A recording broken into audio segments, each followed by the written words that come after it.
Okay, hello friends. Welcome again to another Prefect 99 live stream. Apologies for the delay. I've been trying to sort out the microphone line noise, and it really just is not working. So you're going to hear the crackling in the background, and that's why I am a little bit delayed. So I do apologise for the delay and the fact that I still haven't fixed the issue, which is baffling. Anyway, let's go do a long flight. We made it to Ibiza the other night after that CTD. I just continued that approach thanks to the wonderful safe flight feature. Boy, is that useful. Welcome to Hot Start Flight Support. How can we help you today? Hello, Jenny. Well, yeah, we're going to need to give ourselves a bit of time. So we might be bang on the money. What am I talking about? Why is 1630 Zulu 1530 Zulu? Ah, look, there we go. Track real world and time. I do apologise. That was pretty stupid. Welcome to Hot Start Flight Support. How can we help you today? So, yeah, 1430 is what we expect. Not sure what that was about. We're going to have 3 crew and 7 packs today. We're going to need some fuel. We'll take a GPU. Shouldn't be that hot, so we won't need the APU running, but we have got additional fuel just in case. And hopefully that hasn't mucked up the time too much. Of course, Captain. I'll get that organized for you right away. Okay. Let's head out to the aeroplane.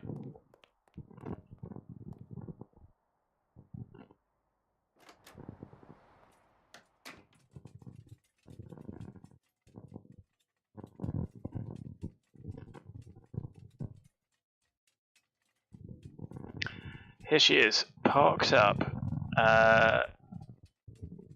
in what's going to be actually a terrible, terrible position, because this is all wrong fundamentally. Thanks to the X-plane scenery, I mentioned in the description there that it's a bit of an issue with overlay with orthos to extend this apron, etc. But it looks like the traffic has died down here, so it shouldn't be too much of a drama. There's a couple of aeroplanes on the other stands on the other apron, so we should be left to our own devices over here. Let's connect and see who turns up.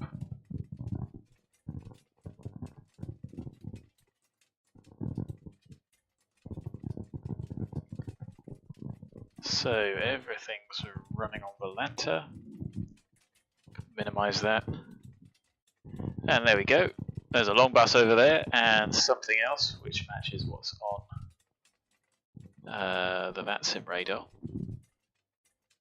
That's interesting. We should have ground shadows, but see how they don't appear. Never mind. Maybe it's a frame rate thing. So aeroplane's parked up, looking lovely. The sky's looking a bit moody. Just make sure we're on high performance. We are. Just look at, there we go. Flaps are up.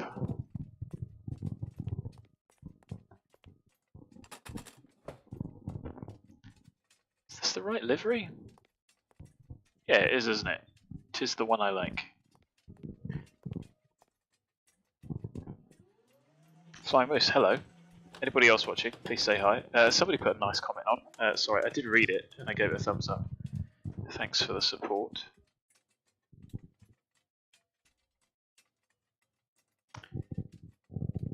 So, let's hop up, sort the blinds out, although we should have a cabin crew manager to do this. What am I getting stuck on? There we go. So 7 packs in the back. Well, you can sit yourselves as you like. It's going to be nice when we get the real weight and balance model, and it'd be nice if it sort of randomized where the packs went. And I know we don't see them, but they look creepy and explain anyway. Passengers, that is. People in general. Circuit breakers, all in that side. It'd be all in this side. Down here they're all good. Over there they're all good. Jump into the grown-up seat. Flying right now in the A359. Is that a freebie? Do you have to pay for that? But that is a long old trip across the Pacific. Don't even know if we could do it in this. Anyway, let's not muck about. So, it is difficult to see with the switch lights, but I do try and check. Although, as we found out last time, not always successful. So, circuit breakers, MDCs on. All the overhead is off. Nose. Steering is off. Gear levers down. Flight spoilers stowed, flaps matched, and then landing gear and AGG stowed. Lamp operates. Can't do logbook, safety equipment, or externals. Well, we can do externals, but we'll do them in a moment. Yeah, you can be a co-pilot whilst flying another aeroplane. What would be really nice is to be able to cockpit share for multi-crew, something like that for the 737 would be good. So,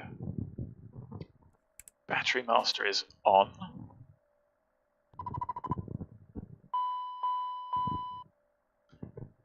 And what am I looking at? Well, AC, you can see ground power is plugged but not being used, it's available.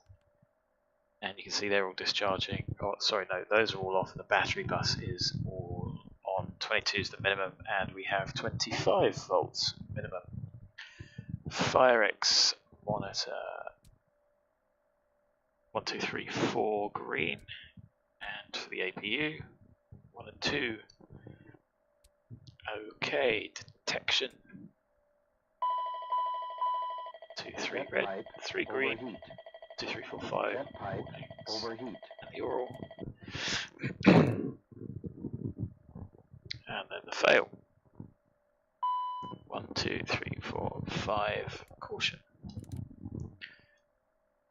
Payload. Cool. Well, I hope you enjoy that aeroplane. So, APU on. Batteries have just started charging. All the TRUs apart from the utils are on, as are all the essential buses there. Bus 1, bus 2, essential. All good. Flight compartment checklist. AC and DC electrics. Checked. Nav lights, logo light. I should have done that first. It's just bad drills. Cockpit lights. They're all set, all bright. Lamp test. I'm actually going to do the fuel in a moment. Well, the fuel isn't ready yet, but let's do that. We've done that lamp test. Let's put the fuel on. It's in kgs. All the lamps work. And we are going to be taking some full wing tanks, full main tanks, and we're going to be taking the some in the aux tank,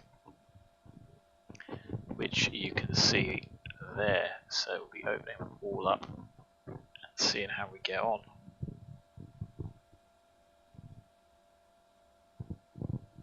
So I think we had 1220. It's looking pretty close with the totals. We'll let the total up.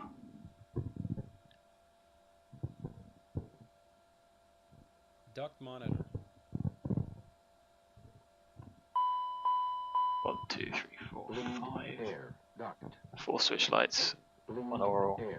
Duct test OK. Loop A OK. Loop B OK. FMS database status. Let's do that to clear out the other one.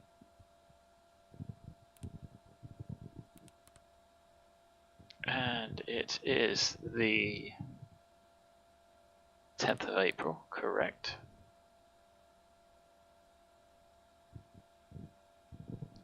FMS flight plan uplink, ATIS. Let's do that.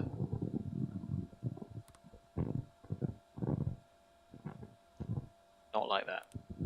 So index, root menu, flight plan recall, and we are going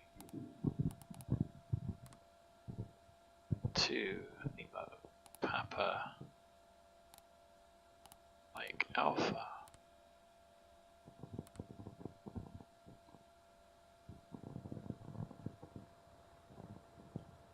Sounds like the truck loading up. At least driving up. So I'm going to check this before I activate it. XOSTA upper mic 134 Valencia, mic 985, yes. 747 MINTA, direct NARTA, direct RAKUN. Happy.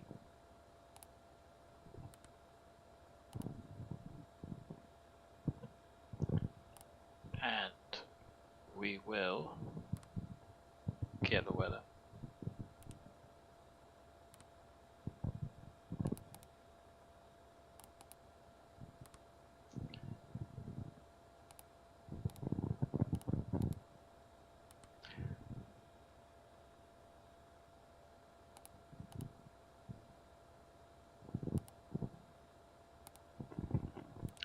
There's our 3 planned airports. So 1190 is what it's saying we've got. Go with that. So we need 5117. I've got 30 minutes minimum, which is our final reserve. Got the weather. 45 minutes additional fuel. Is hooked up. Just let me know how much fuel you need. Or would you like to go tanks full today? So we need 5117. Take away 1190 gives us 3927 divided by 0.807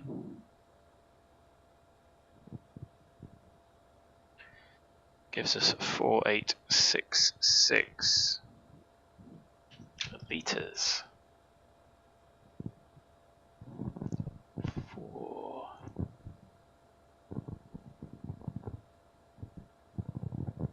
880, that'll do us.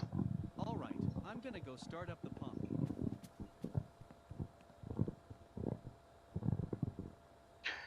Good.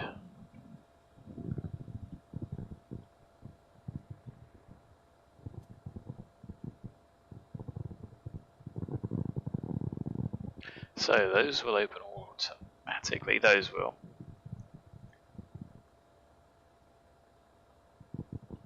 And there we go, shut off test. And I don't think we want the tail open.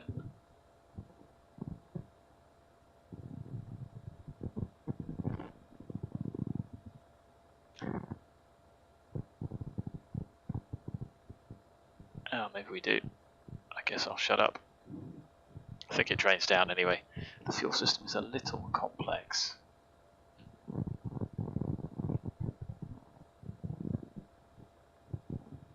And I could be doing that wrong. It could be actually fill the wings and then fill the tail. I have a feeling I should probably have watched the video. So I'm going to let him come and tell us that it's stopped and then tell him to continue. I think. Anyone else know? Correct me if I'm wrong. I really should have read up on that. But like I say, I was just trying to sort this mic issue out. So, let's have a look at the ATIS. There is no ATC online, apart from Marseille, but obviously they won't cover us. So let's look at our departure. METAR 1330 Zulu. And we've got 11011. Variable between 070 and 150, greater than 10k visibility, view at 1100, broken at 1300, temperature 17, dew point 2, QNH 1019. Which I will set now while I think about it.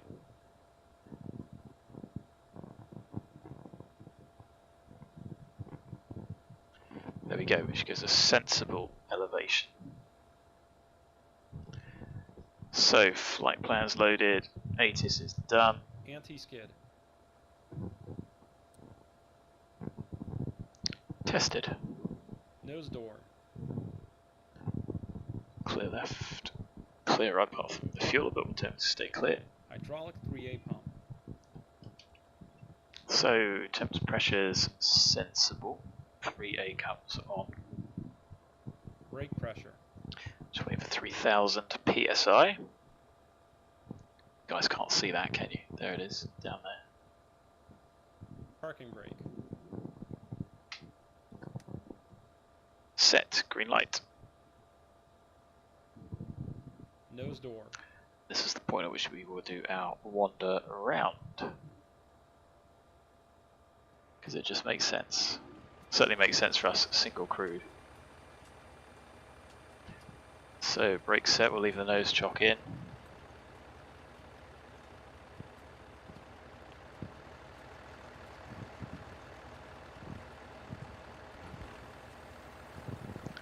Don't forget that pin, otherwise the gear won't come up.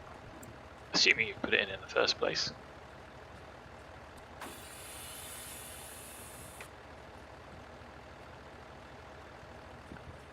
Here he is fueling.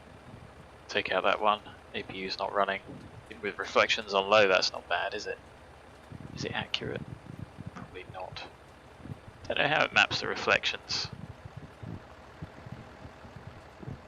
Definitely looking moody.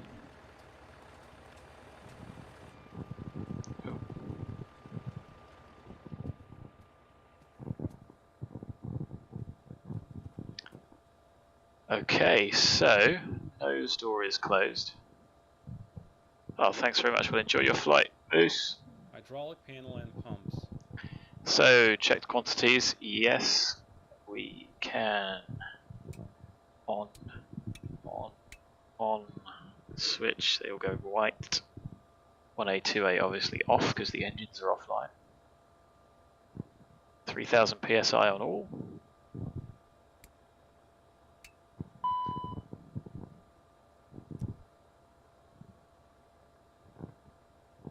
Why am I struggling with these now? Odd. Maybe just because of the way I'm dragging them. Checked. Electric panel. Gen 1, 2 off. AC/DC utility switch. Let's pop that on. Start ignition panel. All off. Extinguished. Fuel panel. 1, 2, 3, 2 green, 2 white. Yes.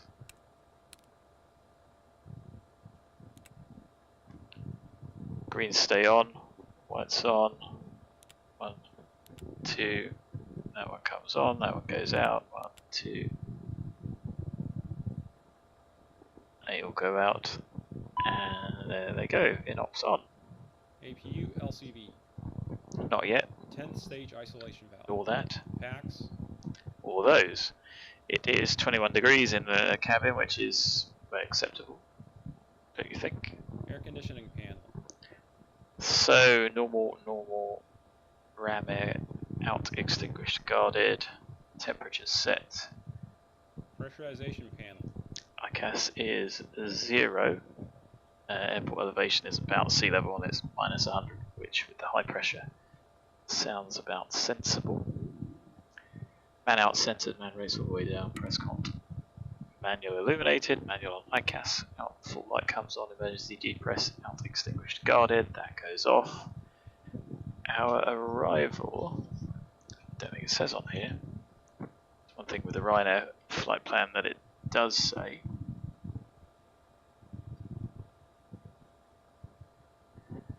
Sorry, just looking up the charts. The airfield elevation is 191 feet, so like that. ish. And today, pressure is about 2980, which is there, give or take. And the rate selector is aligned with the pip. Easy. Bleed air panel. So when it all comes along, those will be lit up when the APU is available. Supplemental ground wing anti-ice panel switch. Well, they're all off and out. Extinguished. Cal anti-ice switches. So we pop them on. No cautions. Pop them off again. Anti-ice panel. So a wing switch off. Left and right heat off. Cal out. Extinguished. So move these down to test. Push test. Get 1, 2, 3, 4. Window heat's okay. Move them off. DC utility flicks then. Ice to The pump detect. stopped too early, Captain. Do you need more fuel? So that's exactly what I expected him to do. Ice detect, yes, and I'm just going to do the wing overheat. Left, right, Wing oral, overheat. 1, and wing ice. Wing Test okay. Overheat. Continue pumping, please. All right, I'm gonna go start up the pump. Emergency lights. So let's do that check in a moment, but the wing tanks are allegedly full. So we can open those.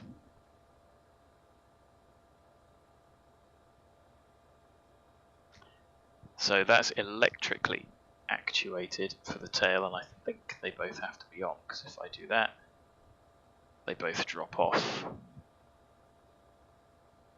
So there we go. That will fill the aux up. Which is fun, we've never been in this situation before, have we? So what will happen with the fuel burn? The wings will burn until 93%, so they will burn initially. Then, those tanks will be maintained at 93%, and the ejectors will move tanks from the aux back into the wings, and it's constantly feeding from the wings, but it looks like it's burning from the center tank, even though there is no fuel draw from those at all. It only comes from the wing tanks, which is a little bit confusing to get your head around, but I think I've just about got there.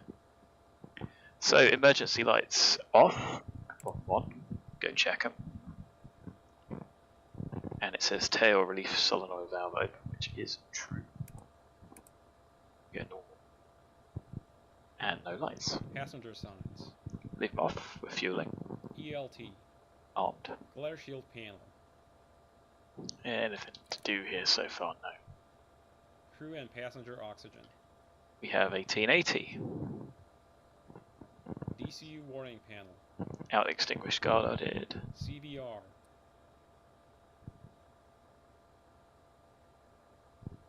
Tested. Audio panels. Set. Set. SPS system. On that side. Still protection push on my side. Flight controls, there we are, stamp trim 1.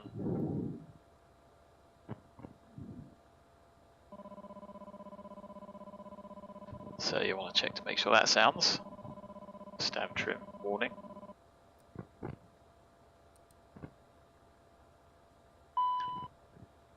Flight controls, yes. SPS test, yes. Stall fail. Ignition AB and the warnings. Elevators forward. Press, it disconnects, release, it goes back. Can't do anything else. Everything else cleared. Integrated standby instrument. Well, that came alive and looks sensible. Clock. Flight times reset, and current time is correct. EFIS, ICAS. Checked. Main landing gear bay overheat.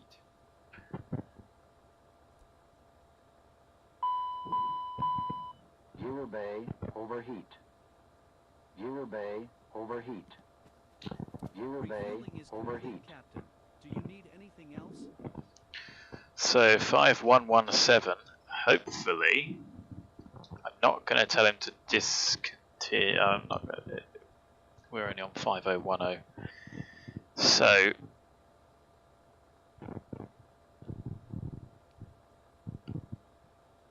this many more. Now, is that what we've got? Is it add 10 more, or is it, do I need to go up here?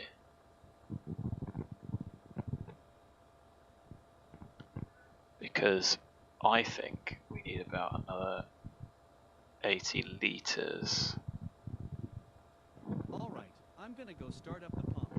Now hopefully that doesn't defuel.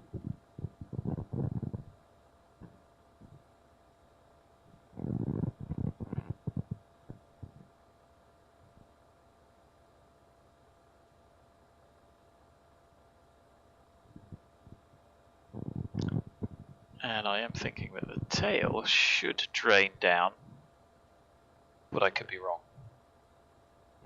Or does the fuel system figure it out for us? I think it's quite smart. So, main overheat, let's try that again. Warning, Viewer bay yes, overheat. do the fail. Yes, and the caution.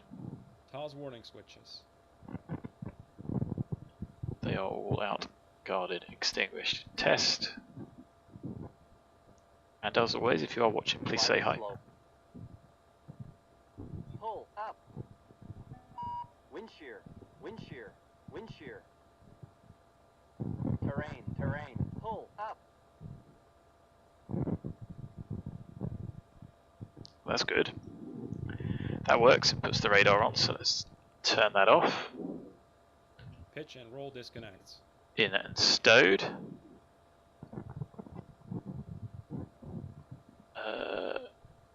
Do I have to recycle those?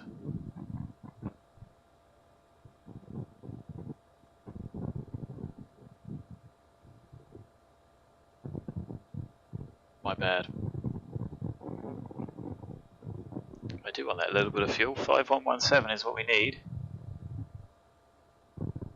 So, picture and roll. Stowed, yes. Ground spoilers. Auto.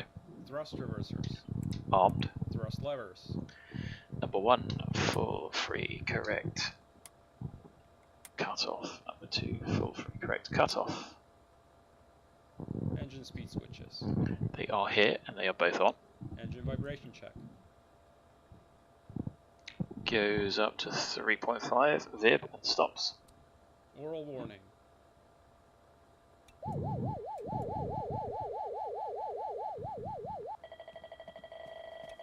Refueling is complete, Captain. Do you need anything else? No, he's finally given us enough fuel. Thanks. Okay, just one quick signature on here, and I'll be Wow. on my way. Even at only 152 a litre. Wow, 7.5 grand. Here's a copy for your records. Have a nice day. You too, thanks, see ya. So, you can see high level on the wings. Really can't see these. It must be easier to see in real life, surely. Anyway, them's the quantities we have. So, where were we? Orals, we just did that, didn't we? Smoke detector.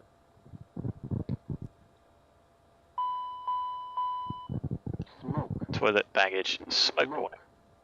Trims. Mach trim. So, 1, 2, stab 2, inop, yes, release. Stab and Mac trim. 2 Mac, 1 inop, release.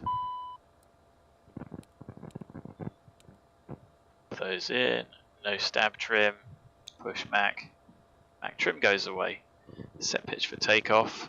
It's going to be interesting because we haven't flown with this much fuel before. So,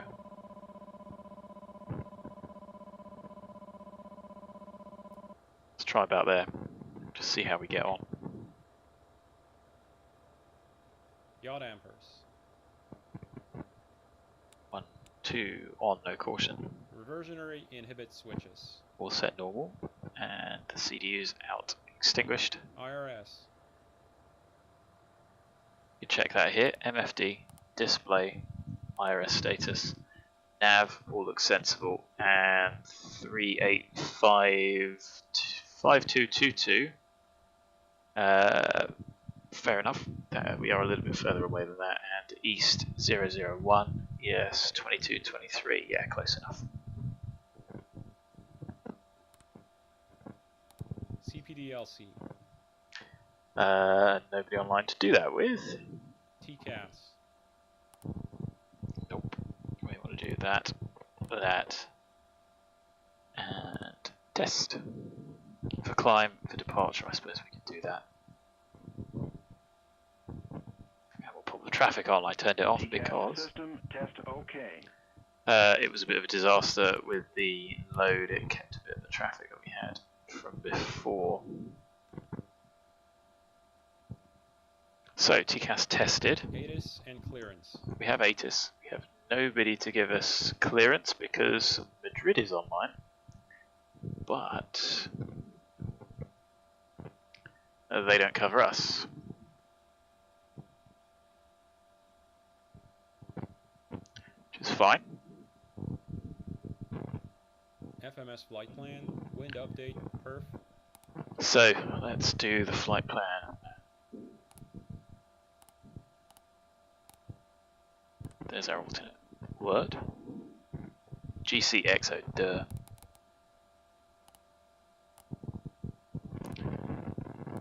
I think it's Tenerife. Oh, flight plan, good. So we're expecting 13268, and I think I've let the fuel settle.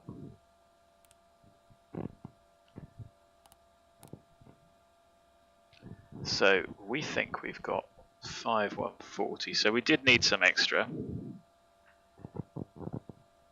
I think that's been sat there for long enough to call that a valid figure. And I am just scribbling it all over the flight plan.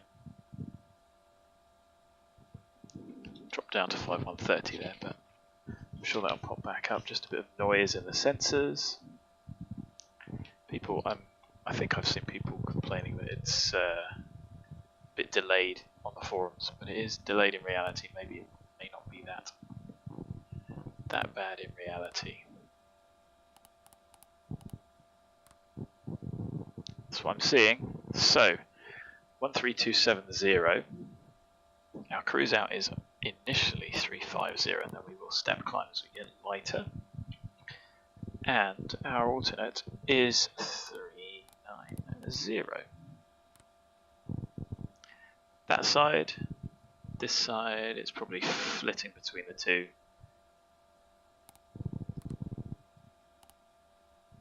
Whatever, close enough. So 13268, 13270, fine. And our reserves, I'm going to pop 450. Our departure is 1430, might be a bit of a push. Taxi fuel 100. Got 102, that's also fine. So VNAV, I haven't even looked at the charts yet, so we could be a little bit delayed, although that's block time, isn't it? So it's not the end of the world. Parking stands that don't match, airport that also doesn't quite match, and our SID from 06, which would correspond with the wind, is XOSTA 3 Foxtrot. It's an RNAV departure, which is ideal because the VOR is US. The transition altitude is 6,000, good, that's set. It's an 8.2 cruise, yes. Descent, yes, and let's have a look on arrival. Hello, Captain. It's Jenny from Hot Start Flight Support. Your passengers have arrived. Hi, Jenny. Shall I have them brought to the plane? No. Please keep them there. Understood. Just call me when you're ready to receive them. Anything else? Oh, that's perfect. Thank you. Always a pleasure. Take care. So, our arrival QNH 009. So I think it's going to be 560 because the transition altitude is 5,000 feet. That I can live with. So flight plan, yes, wind update we need to do. Index, route, wind, Send.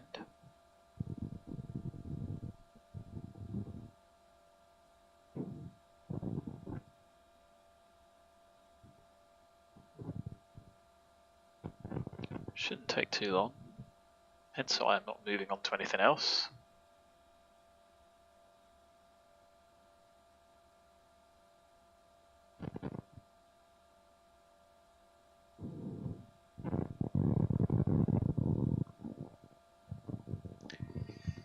So let me just check the notams because I think Delta and Golf are closed. Oh, maybe they're open. No, Delta and Golf are closed, so we need to go and use the full length for 06. Download wins. Done. And then perf, it is 17 degrees. Leads off. Full power takeoff, yes, we could do flex, but of course we don't have a calculator to do that. So what I do need to do is put the departure in. So runway 06, 3 Foxtrot, of course we would have done that without clearance. And going back to perf, takeoff. Pop the wind in. So let me just update this because I think it will have changed. Of course, it's easier with the ATIS because you can just tune it and see if you've still got the same letter. So that makes it a lot quicker.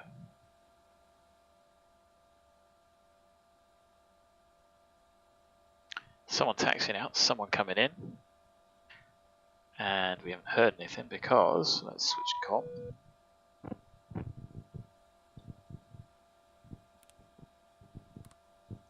It's now 1400 Zulu, so that was worth doing. And we've got 100 at 10. Variable between 060 and 140. 10 plus. View, same, broken, same, 17. 131018. That was worth checking. Again, not that this makes a huge difference. It's going to be a negligible performance impact, but of course the wind could have died down, and now we've given ourselves a 10 knot benefit. Well, an 8 knot headwind benefit. 2796. Takeoff 3. So interesting. 2800, 4 meters have disappeared. Never mind that. 17, yes. 1018, yes. Pressure altitude benefit there, higher pressure, even though that outweighs the temperature difference. Field length 1263, so we're going to be off. Nice. Less than half. Off both, can't do CG. V-speed sent and checked. And I'm going to check the departure. It's max 250, so we'll set 200 initially and then 200 as we go. Takeoff data. Done. Avionics and charts. I have them now, and let's check the legs for the departure. So, initial clearance to 6,000, and this is off of the departure chart.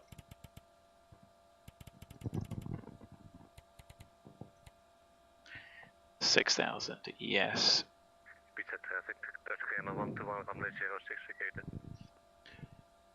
So it's going to be climb 075 track. Does it say? No, it doesn't. Now it does require a climb gradient. We'll check that in a moment. The runway heading is 061, so you can see me adjusting that there. 061, so 430 is 400 feet, yes. So 400 AGL will turn. Indy Bravo 500, 250, well it's 250 below, 2.5 above, 250 all the way round. 041, yes, 7, yes. 005, 503, 11.5, yes. Above 10, happy days. So, checked. What have we got? Rose mode, yes. Now that Speedbird is sadly just using text. Yes, happy, set. Flight instruments. Okay, let's push Toga N1 TO. Nav, yes, we will use nav for departure. LNAV armed. So, Rose, heading, sensible. FMS1 set for departure, no nav aids required, it's an RNAV approach. V speed set, 200's bugged. Flight director is my side, N1 TO. 6000, I'm going to set 61 just in case someone comes online. VSI 0, elevation sensible 1018 set, N1 TO 90.5. Happy. Departure briefing. We have discussed. Emergency procedures. Pass. Pins, covers, chocks. They are in. Cabin lights. Oh, sorry, they're taken out. Master seat. Cabin is Flight compartment checklist. other cruise drama. So, engine start checklist next. let's get the APU started. Hot start flight support. Jenny speaking. How can we help? So Jenny, please bring the passengers to the aeroplane. Understood. They'll be there in a couple of minutes. Anything else? No thanks. Always a pleasure. Take care. So we'll start the timer. 5130, it's 1423.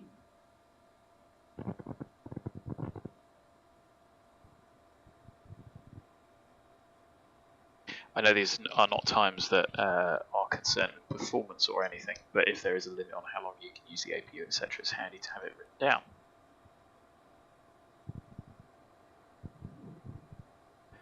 So, traffic, TCAS is off and it's above, that's fine. That's the caution for APU gen off, it's also fine. We won't open anything else for the moment.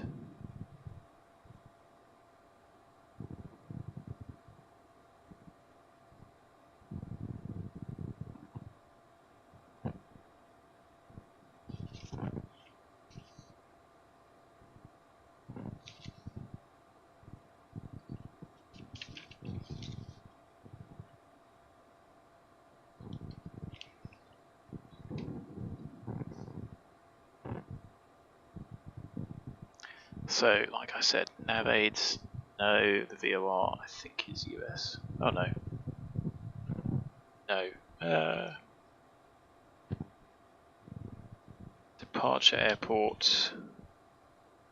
No, the VOR is serviceable apparently. No. No, there we go, look, I am right. VOR, DME, IBA and JOA. So IBA 1178 US. 1177 is serviceable.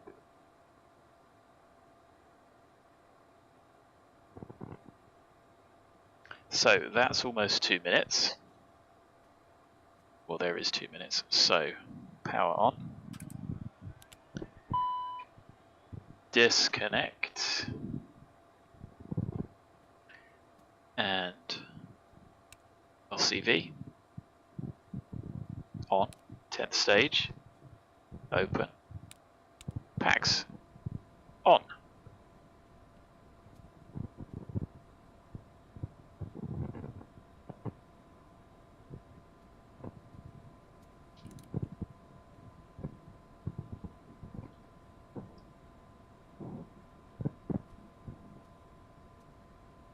I think that's the packs arriving, whilst the AC starts to kick out some cool air. I was actually warming the cabin, that's a bit strange. Hello, Captain. Hope you are doing well today. I am, thanks. Great. There's nobody else coming along today, so as far as we're concerned, we're all good to go. Excellent. Sit back, crack open some bubbly, and we'll be going in about 5 minutes. Anything else to do that I have forgot? I don't think so, which is a bit of a worry, isn't it?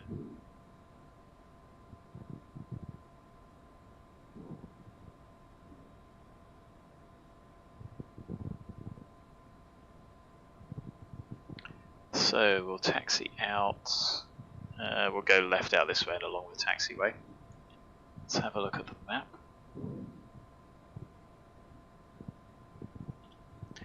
Happy. The frame rate's taken a little bit of hit, which is the scenery shadows, but I can kind of live with that. So let's get the door shut.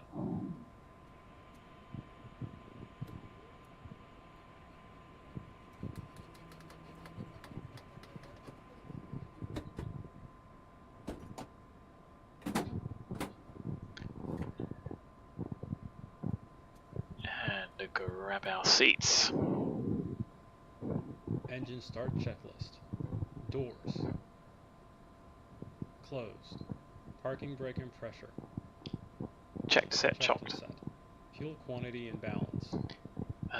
10 kilos. Beacon.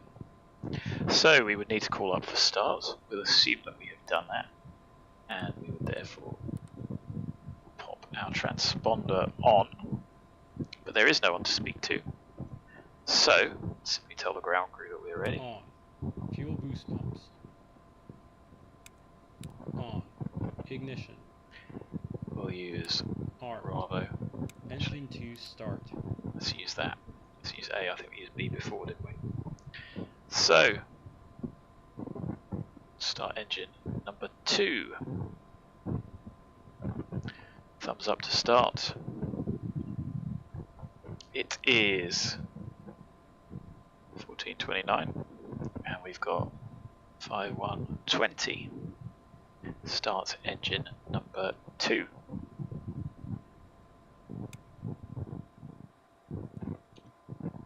So N2's turning, oil pressure is increasing, 20% less than 120, N1 turning, fuel on, fuel flow increases, ITT increases, oil pressure increases.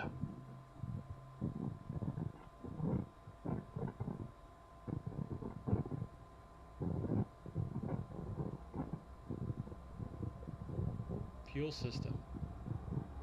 So we're checking the check valves.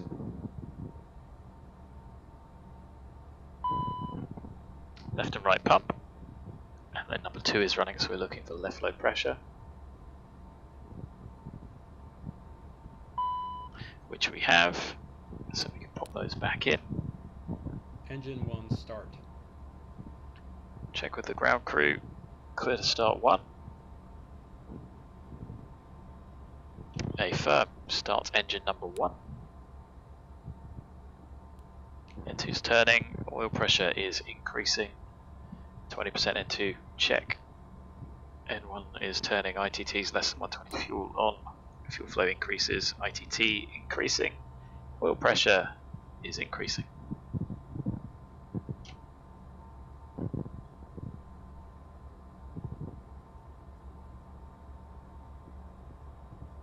Engine start checklist complete.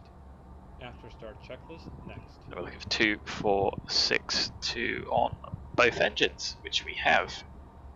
After start checklist. Generator 1 and 2. So On. Checked AC and DC. Ignition. So AC, DC checked. Disarmed. Packs. On. 14th stage. In open. Cowl anti-ice. So as usual, I'm going to do 1. On. Check 45 seconds. Flight controls. Full forward, full aft, full left, full right, full left rudder, full right rudder. Ground spoilers. So auto, not out, disarm, not out, armed, and they deploy. Back to auto, they stow. Flight spoilers. All the way up, ground's all the way up, flight's all the way up, half, flight go to half, ground stay up, stowed, stowed. Cowl anti-ice. 45 seconds and we have cowl anti-ice on already. Supplemental ground wing anti-ice. Already on. Fuel balance. 20 kilos, which is less than 182. Trims. Checked, set 3. No steer. Let's get that chock out before we injure the ground crew. Potentially injure them. The nose wheel can move.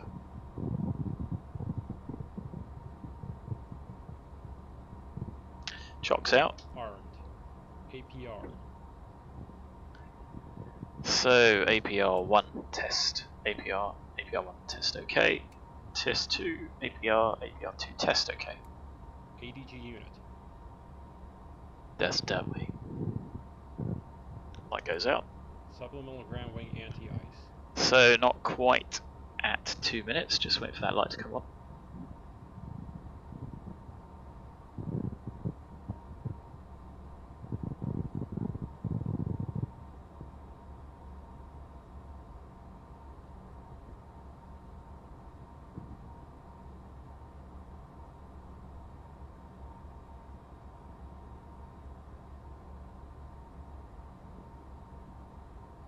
There it is. Checked. Test timer stopped. Cal anti-ice. They can come off as well. Off. Wing anti-ice. Norm. 14-stage isolation valve. Checked. Open. Closed. Wing anti-ice. Left and right heat. Green. Yellow N2. Yes. Swap to standby. ATS.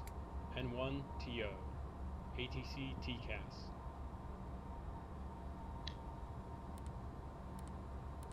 TARA. After start checklist complete. Taxi checklist next. Excellent. So it's going to be 14:34 5090. That'll be the traffic. Prefect 99 taxiing runway 06 via Alpha Charlie, holding Hotel 2. Ibiza traffic. So, clear left, clear right, brakes off, brakes work, and we won't test just yet.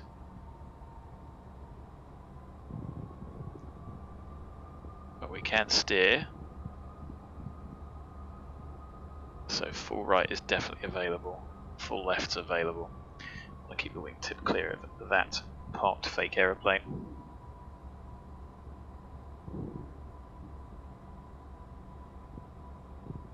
Taxi checklist. Oh, that was my Taxi bad. lights. On.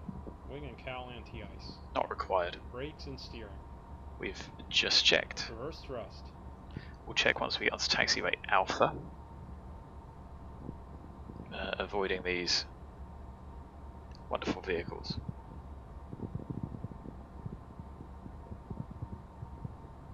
Oh, is this one way? That does not appear to be listed. I could be lying. Yeah, no, this isn't no entry, but that is. Oh no, straight ahead, no entry. Yeah, that's fine. And of course, the signs are all wrong.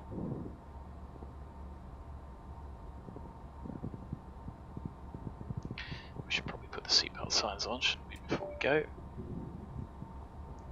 Just goes to show if it's not on the check, won't necessarily do it.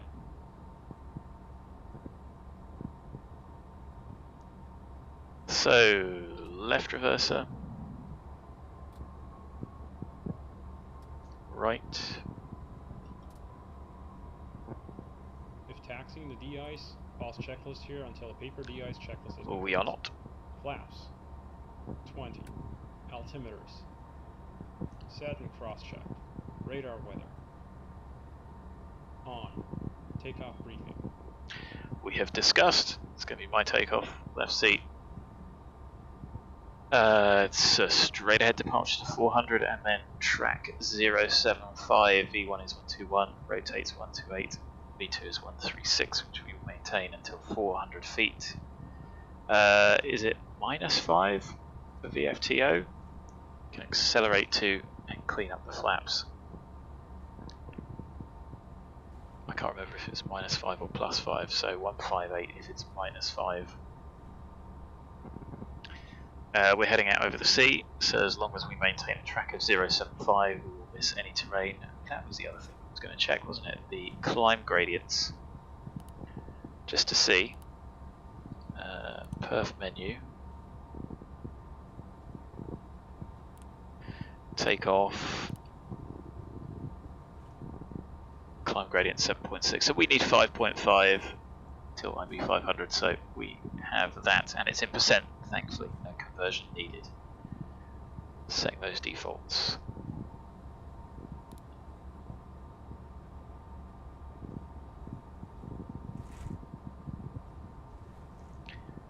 Anything else for the takeoff brief? No, not really. No ATC online.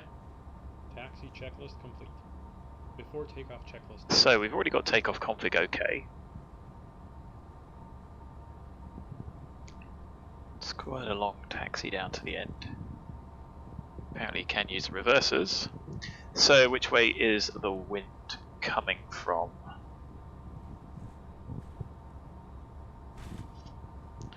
Uh, 110, so the wind is coming from our left, hitting the tail and pushing the nose to the left.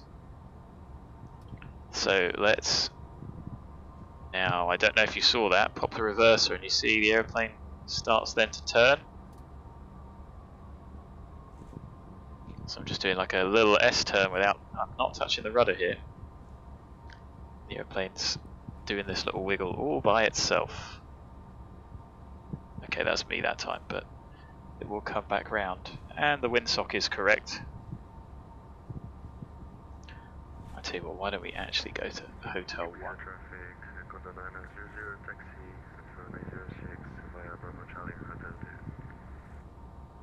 So he's going Hotel 2, we'll go Hotel 1. Before takeoff checklist. Passenger signs. Advised on. Anti-collision light. On. Pros. On. Windshield heat. On. Wing and cowl anti-ice. Not required. Continuous ignition. On. ATC TCAS. TARA. Supplemental ground wing anti-ice panel. Checked. CAS. Takeoff config OK. Checked. Landing, pulse, recog lights. On. Before takeoff checklist complete. After takeoff checklist next. So we'll just pause here. There's nobody on approach. Let's go.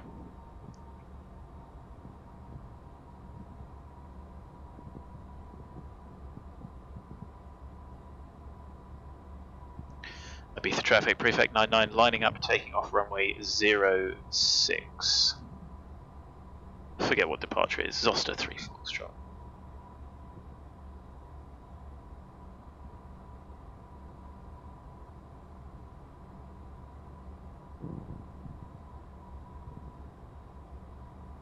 Gonna be about 4 minutes early, so call it 14:41. Call it 4960 on the fuel. No, look, 4990 on the fuel. So we did check. I checked the map. In reality, of course, you would look as well. Many a real incident has been avoided by looking out the window. Here's Jeffy. Hi, thanks for the sub. Welcome to the channel. Or have you been here before? Anyway, takeoff time, so we're going to ignore chat for the moment. So correct runway, yes. Correct config, yes. Power.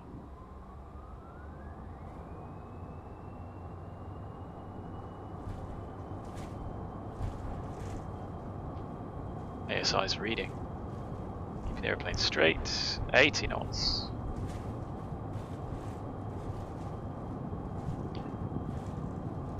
V1 hand off the throttle. Rotates. A little bit twitchy into the air. Positive rate gear up. To the flight director. Let's just come left a little bit.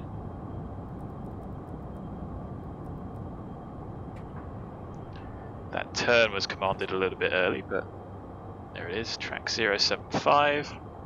Safe height, safe speed, flap up.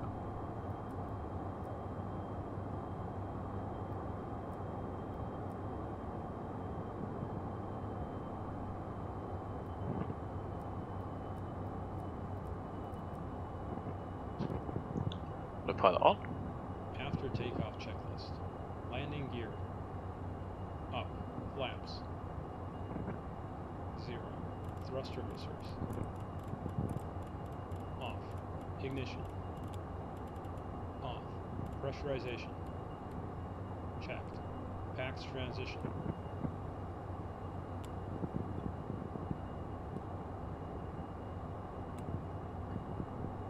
Completed. N1. Climb set. APU generator. Off. APU. Shut down. Passenger signs. We'll leave them on for the moment. CAS. Checked, clear, APR still on. After takeoff checklist complete. There we go.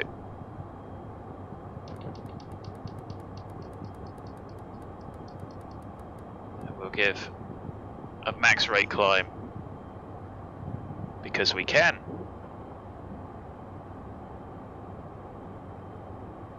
There we go, the Ortho did work, I reran it. Happy days. Okay, let's go 3.5 and then we'll go flight level change in a moment. Going round the island. Is that noise abatement, I wonder? So it's going to be left 041.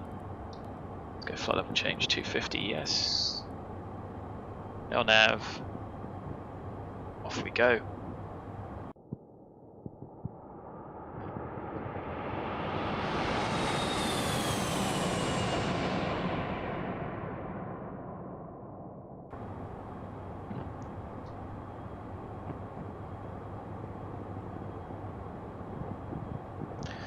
So, max 250 at or below 100, so we will accelerate at flight level 100.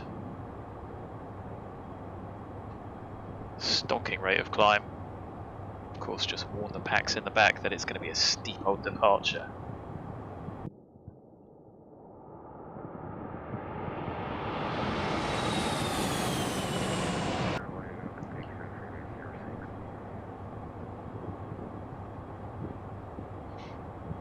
So I'm going to turn that up whilst simultaneously switching to vertical speed.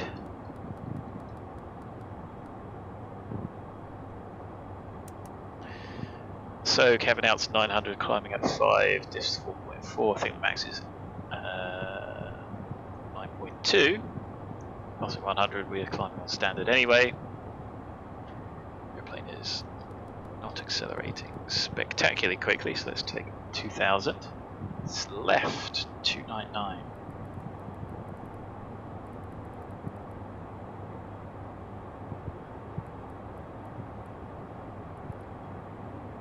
No, it isn't. 005. What am I talking about? I'm getting ahead of myself. Into cloud. So that on. TT peaked a little bit there, figure itself out.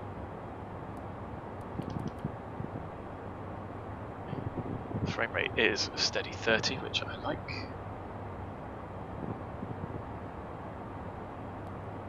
Flight level change 378. Now we're turning left to 299.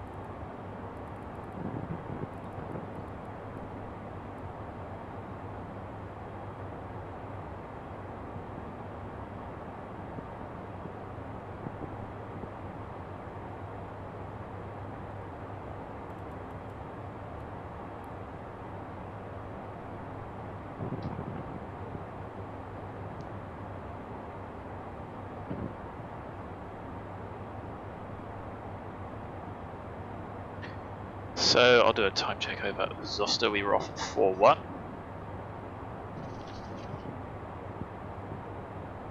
Four minutes early.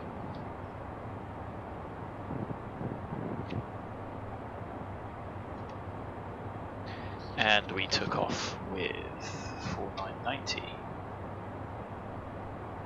which is pretty close to what we planned. I think we burned 140, which is within the bounds of error. We are now clear of cloud, so off, off, off. And it looks like cav okay. Well, it looks smooth. difficult to tell without the sim bouncing us around. And we're almost up to flight level 200. So it's going to be a bit of a long trip. Madrid's online, so we've got to sit through that. I will probably dip in and dip out on and off mic.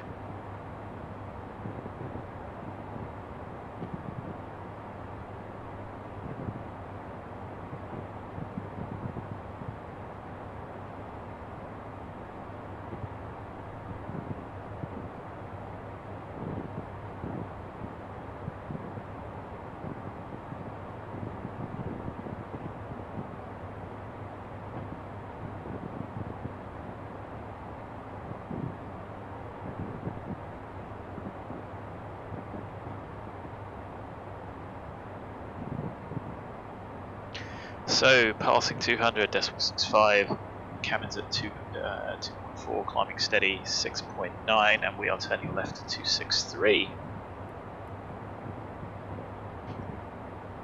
And Ibiza is still there on our left. I'll show about that Ortho with the old squarey picturey. But at least we have Ortho.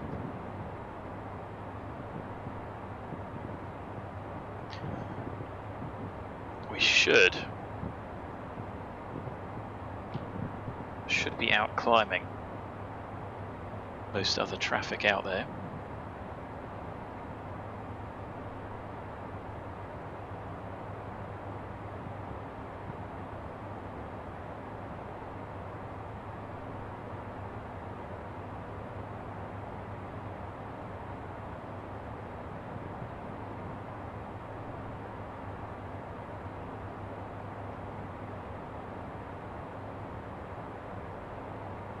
Although only 2,300, I suppose we are that bit heavier.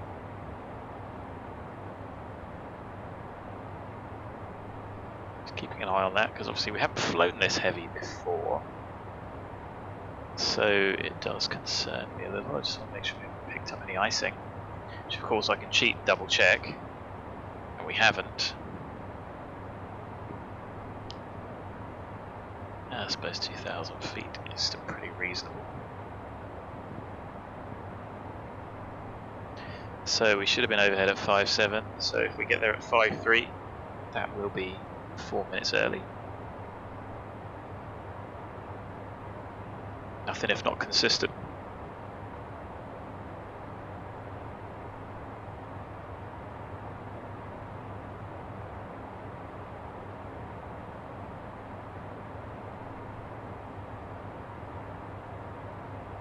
So we will be 4 minutes early to Madrid centre. Madrid is lighting up tonight. We probably should have gone to Madrid.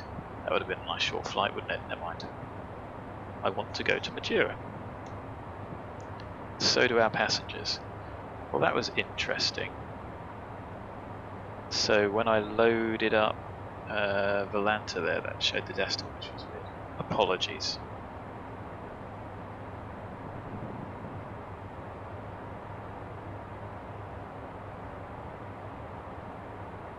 Maybe we should have picked a slightly slower climb.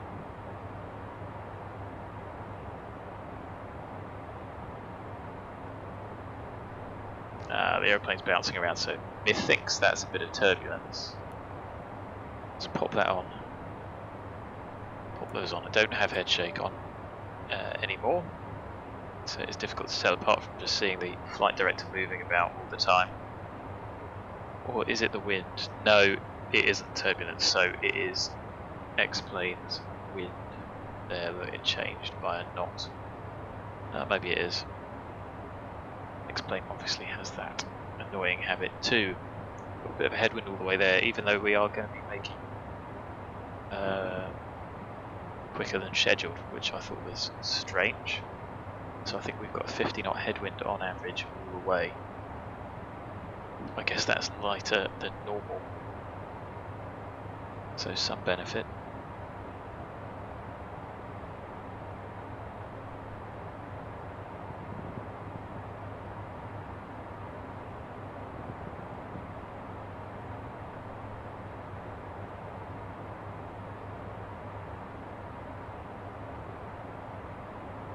So Madrid. Who are we going to talk to for Madrid? 132975, I think.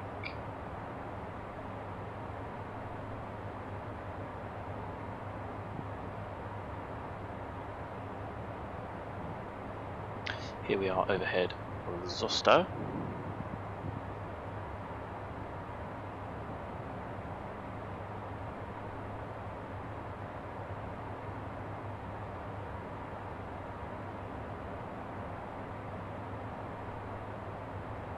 You can see the rate of climb dropping off now because we are that bit heavier. So there's 7.8, overhead XOSTA at 5.3. With 4540. A little bit light on the fuel. And we have burnt 600, I think. Yeah, 590.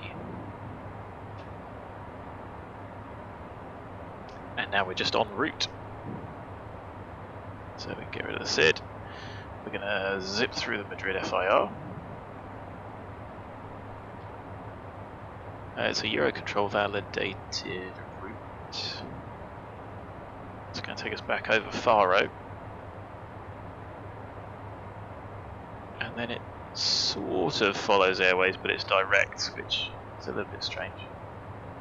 But it's valid, so I'm not, who am I to question?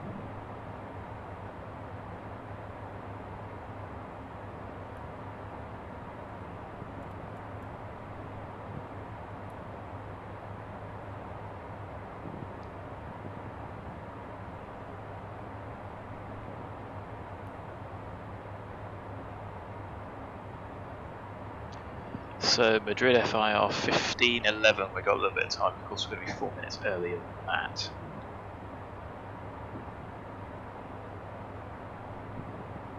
Did not miss that, and I'll just record top of the climb. And that's it, we're on our way, so feel free to ask any questions. I probably won't be able to answer them anyway.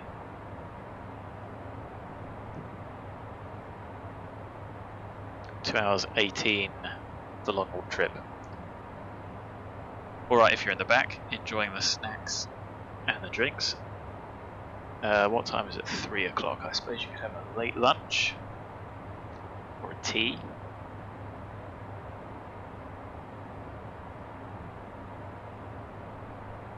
But this would be an after lunch flight taking you and arriving at sort of dinner time.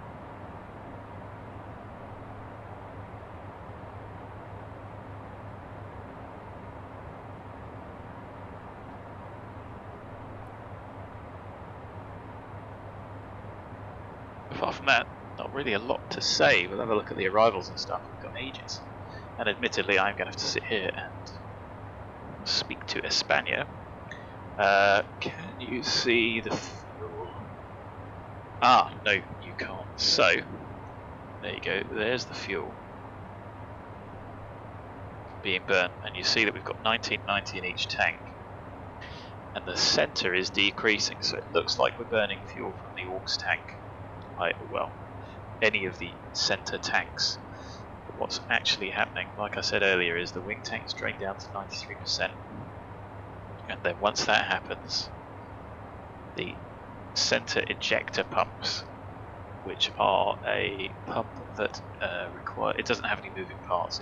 It's an ejector. It's effectively a venturi. Draws fuel back into the wings. And then the fuel is drawn from the wing, so the only engine intake of fuel is from the wing tanks, and that just replenishes the wing tanks rather than actually drawing like the 737, having higher pressure pumps in the centre.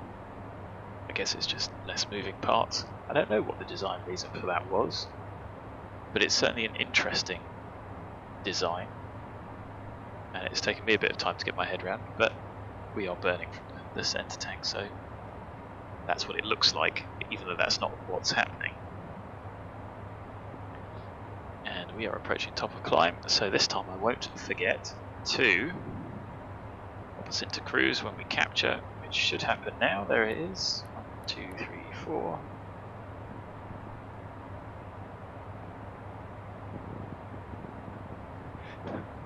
And we will high speed it.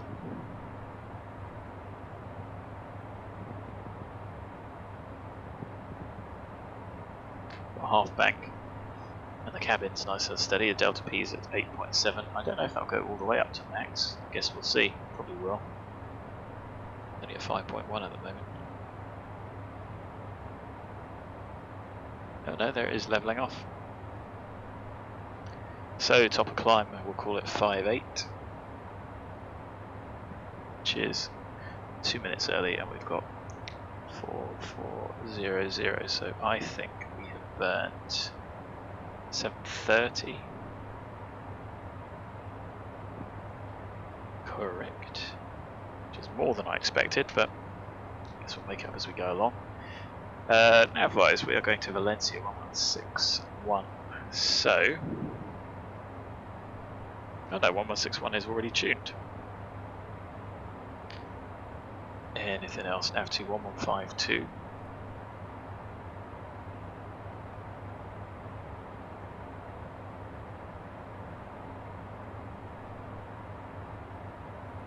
Nav 1, Balian 1162, we can have tuned ready.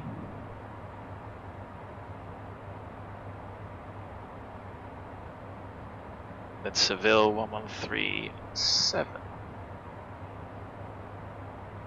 Just as backup. See Valencia ahead of us. That's it, top of climb. Overhead Valencia.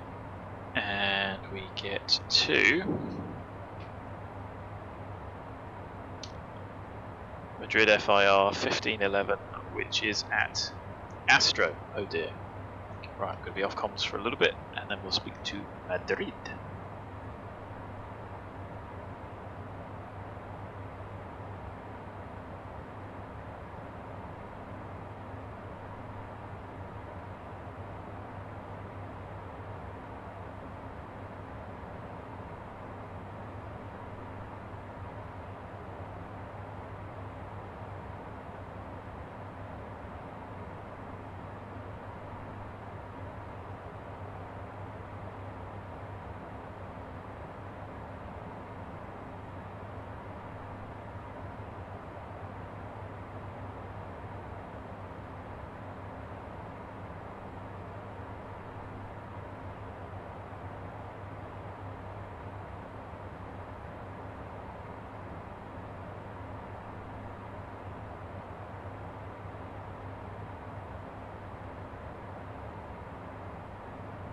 So here we are over Valencia, and that should have been at 04, and it is at 00, not quite, so it's saying 02.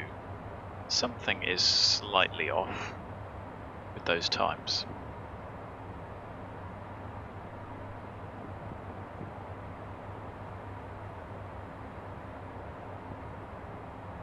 It was 01 if anything. So we've gone from being on time to not being on time. That's no fun.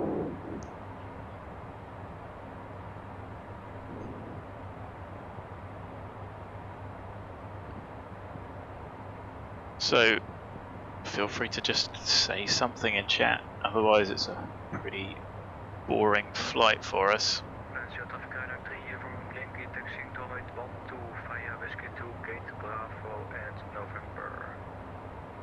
Where? So 4310.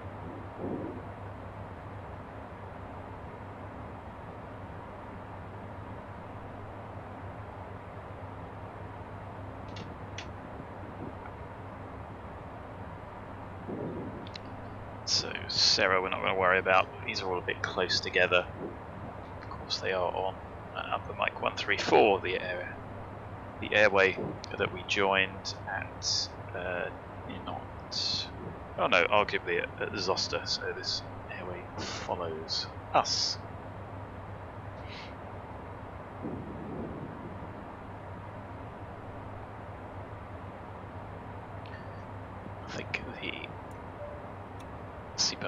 go off, let everyone get their bubbly.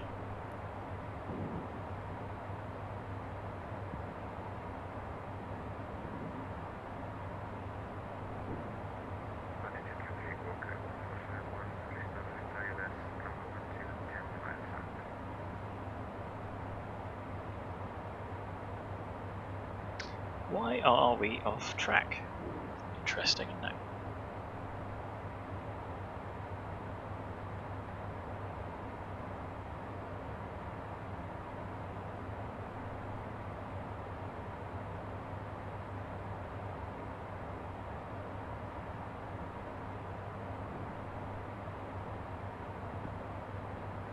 Maybe there is a little bit of turbulence because the aeroplane is hunting for altitude.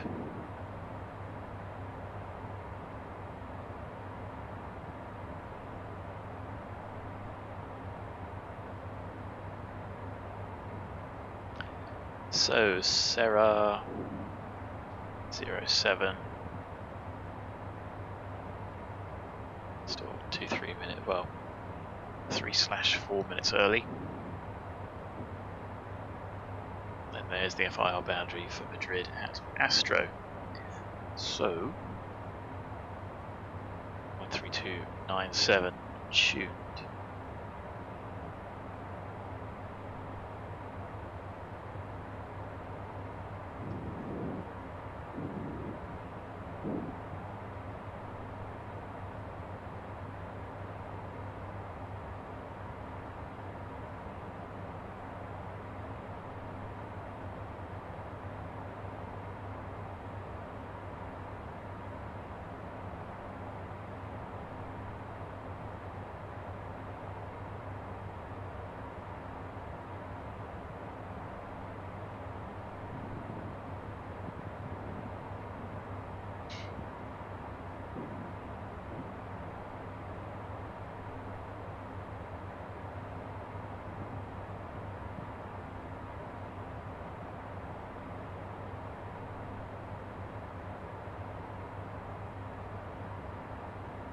So, yeah, we could look at the fuel menu, couldn't we? Study.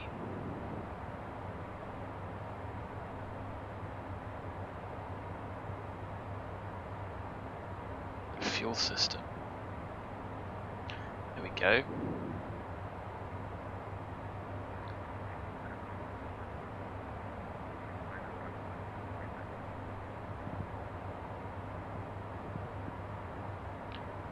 The injector pump.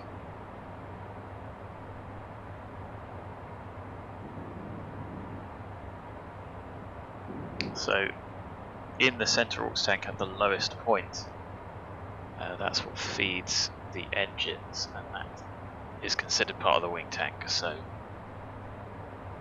that's drawing that fuel in,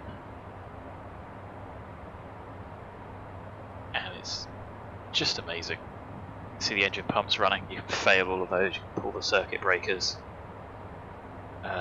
Engine feed, what about the motive system? There you go, that probably gives it a little bit of a clearer indication.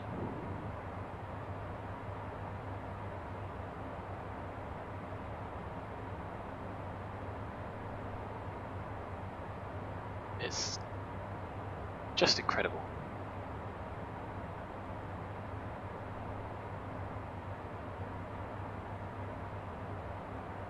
Should have had a look on the ground, really, shouldn't we? Because this is nowhere even near the max amount for our fuel load.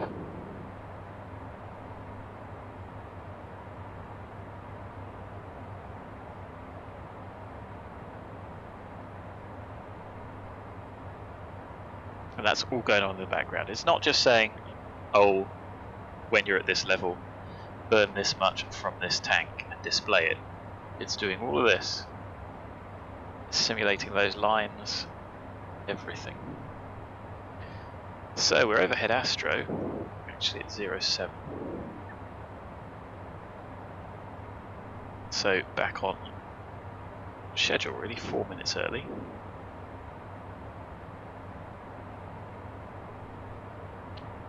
we're at 100 kilos light, give or take.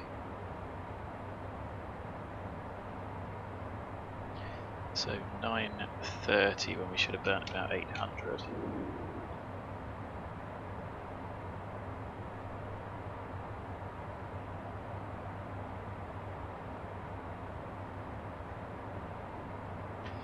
I think I can swap now 1 over, can't I? And why don't we? Not that one. Bearing pointers will go VOR. VOR.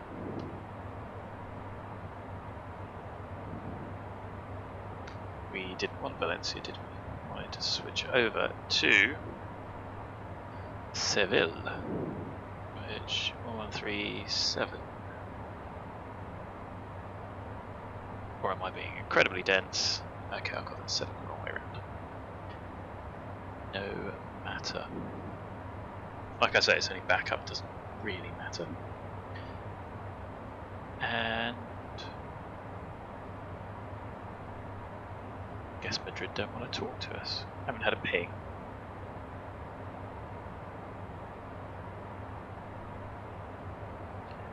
We've got it set to above, so I can kick that off now, can't I? I forgot to do that. There we go.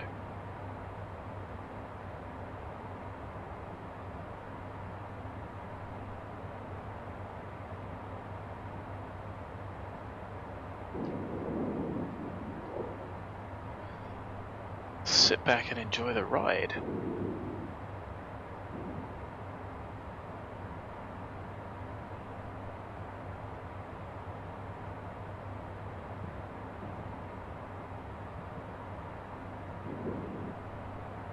How many are inbound to Madeira? Oh gosh, 17. There's lots of us. Lots of Ryanairs, lots of Chanexes.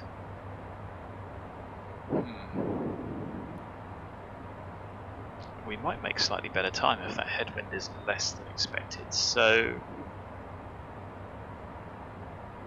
component minus 5.1. Where are we over? Oh no, it's pretty accurate. So, 242 at 4.4. It's actually pretty much as forecast. So we're coming over Pobos. 242.044. 242 degrees at 44 knots. You can see it's not far off that, so it just goes to show how accurate all these things are.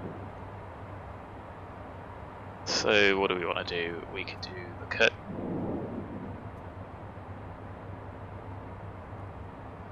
Hello. Oh, am I stuck? Am I stuck in the curtain? Really? That's weird. Let's try not getting stuck this time.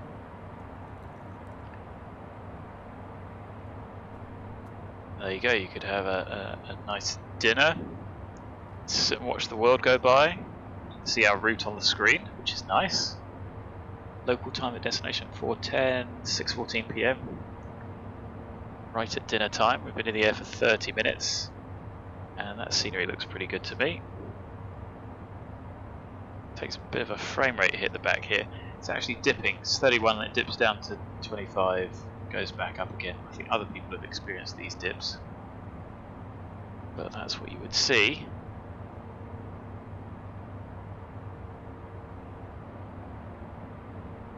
From this exquisite aeroplane. And of course you can... Oh, that's a bit horrific. You can block off the cabin to give our paying passengers the privacy that they would most enjoy. So all those little things are modeled. You can do the announcements and everything, but hey, that was a crash to desktop once, and guess what? Ain't touching that. No Pobos, no ATC. From Madrid.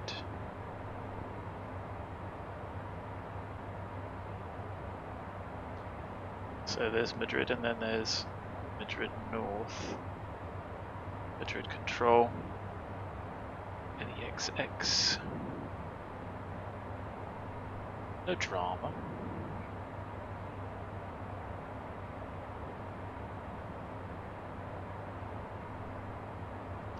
So, how have I got these the wrong way round? Oh, did I miss that one? So, we were going to Valencia, and then on nav2 it should have been Yestemir. That makes sense. Whatever.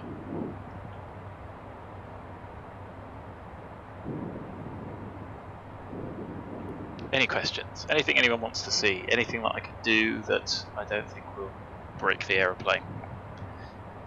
Scenery is Ortho 16 with 17 near airports, I believe. Europe could be 17 that I need to redo. I have redone a lot of it to try and offload the GPU. What I really need to do to offload the GPU is get a new GPU. But despite prices coming down, now is probably a terrible time to buy a GPU with new kit on the horizon. However, you could always say that about PC stuff, just wait until the next gen and then you'll be waiting forever. So it's a difficult conundrum, especially as they are so expensive. Oh, the 3080 Ti is in stock, the Founders Edition, as is the 3090 Ti. That's interesting. I don't think the 3080 Ti is necessarily worth it. Although I suppose it has got 12 gig versus the 10 on the other. They're all just very poorly pitched. Or do I just continue maintaining this? I'd like to turn the graphics settings up a little bit just to get things looking nice. But I know X-Plane 12 is going to be CPU bound, so it's a bit of a pickle, I must confess. Feel free to jump in chat with what you've got, if it's worth it. Even spending a lot of money on GPU might not make a lot of difference. Some people have had bad experiences upgrading. So it's said that they were they've said that they were GPU limited, got a new GPU and it hasn't helped.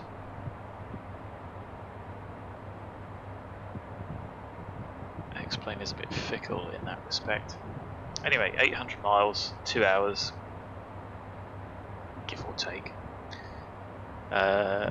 Here's a question. Can we do a fixed ring?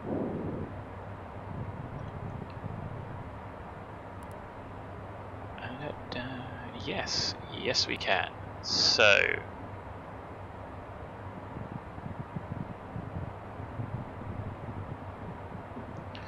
where's our step climb? Vulpi.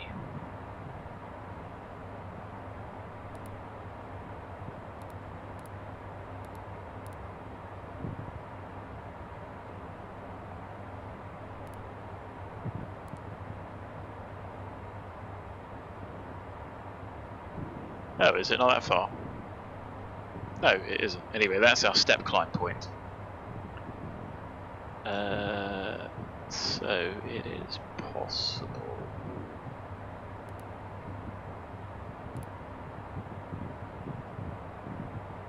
I think I might remember.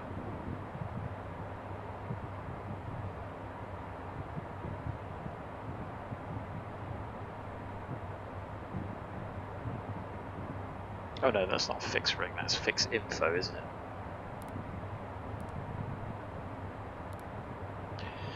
So this is us overhead the Yestemir viewer. Apologies if I am saying that wrong. It's definitely 1.6, so we're still 4 minutes early. And we've got 4040, so we're actually clawing back the fuel gradually. Anthony, hello. Okay, circuits. I've done a few and they've been a bit ropey. Just because, maybe we should fill it up and do it. I think just because the airplane's very overpowered and when you do it and it's quite light, turns into a bit of a disaster. Yeah. Maybe we'll do that in the States. They like square patterns out there. I don't know. I think it's I've certainly done it, and I know that I need to do some more because my hand flying on the jet is quite poor, because it is easy to just get lazy and let ATS do the speed. But obviously, why not? Why shouldn't you? And I would argue that it's actually a little bit more difficult to control the speed in this. But maybe that is just a question of practice. The speeds are pretty fixed, so it's not overly difficult.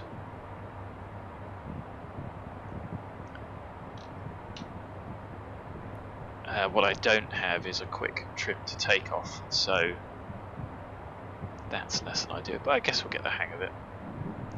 Maybe we'll, like I say, maybe we'll do it in the States, because if we take this to Madeira, I think it would be nice to head to down to Cape Verde after this, and then I think it would be fun to get down to St Helena, but I think that's a 4-hour flight, unless we want to try and stop off in any of the African nations on the way. I did have a route mapped out on Great Circle Mapper, which is a great tool because it gives you an idea of distances between places quite easily. You can just put the airfields in, and it'll give you the Great Circle distances between them, which gives you a rough idea as to how long those flights should take.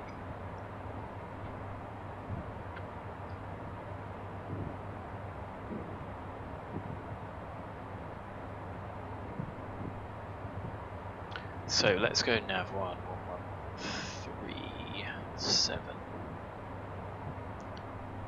and that will take us to Seville.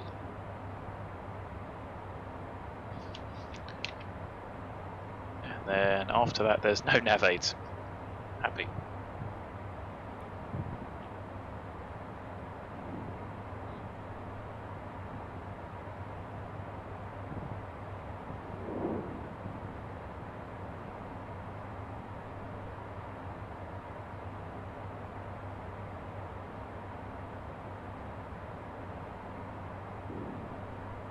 So there was no SIGMETs for turbulence, I don't think.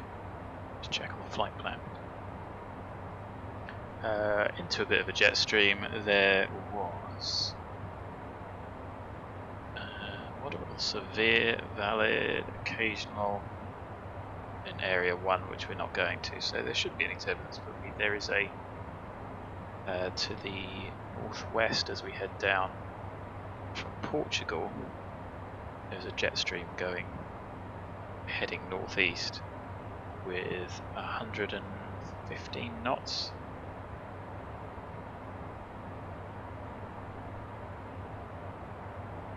So we're lucky that we didn't end up with that one in our faces.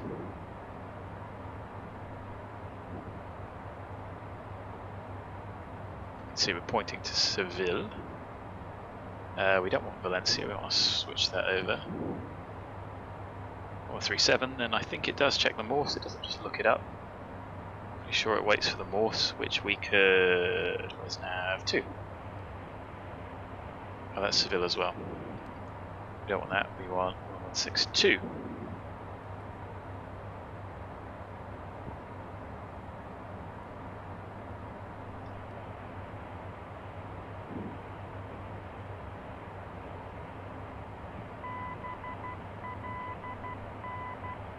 Anybody know their Morse?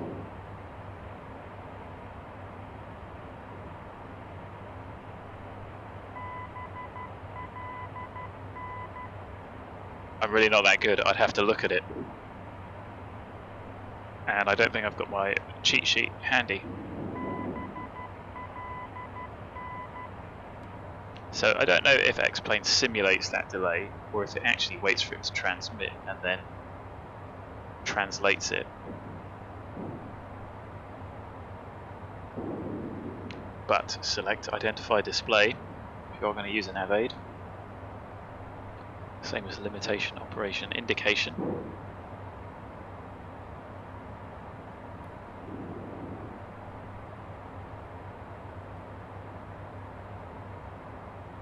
So Anthony, do you have the Challenger 650?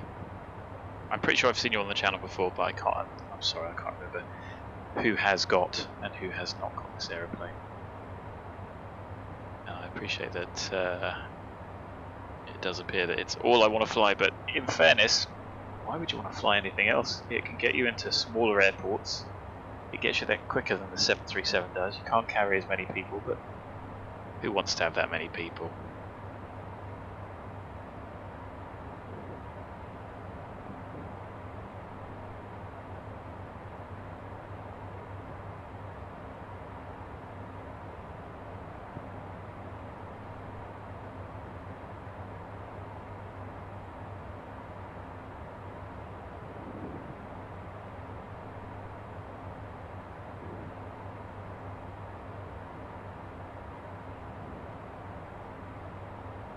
I have to admit that I do miss the 7.3 because it is such an easy aeroplane to fly in comparison.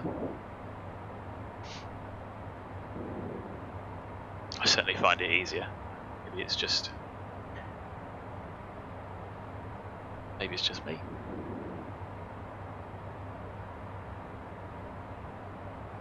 So we should be overhead here. 2.8.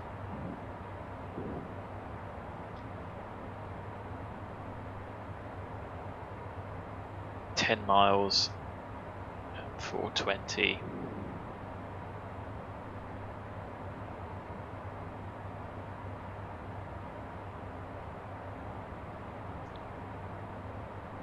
So in 6 minutes we're doing 43 miles. So that's about 7 miles a minute. Yeah, that makes sense because 480 is 8.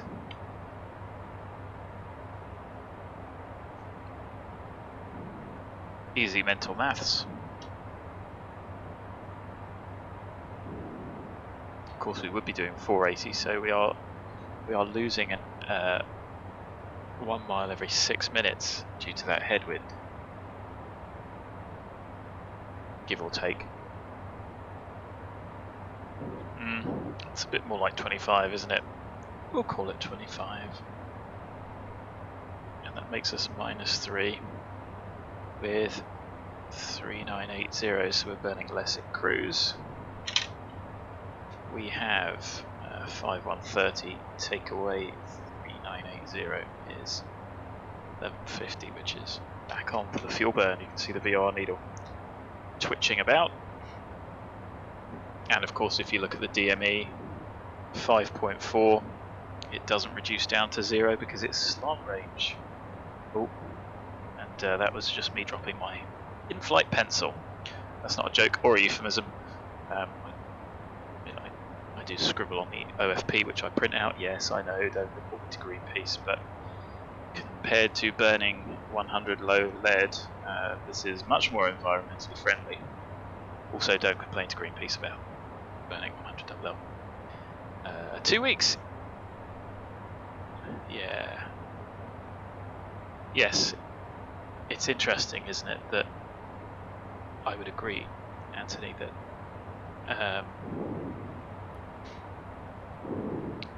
yeah, you know, people say, I don't know, is it just because people like the look of the aeroplane that they want to fly something?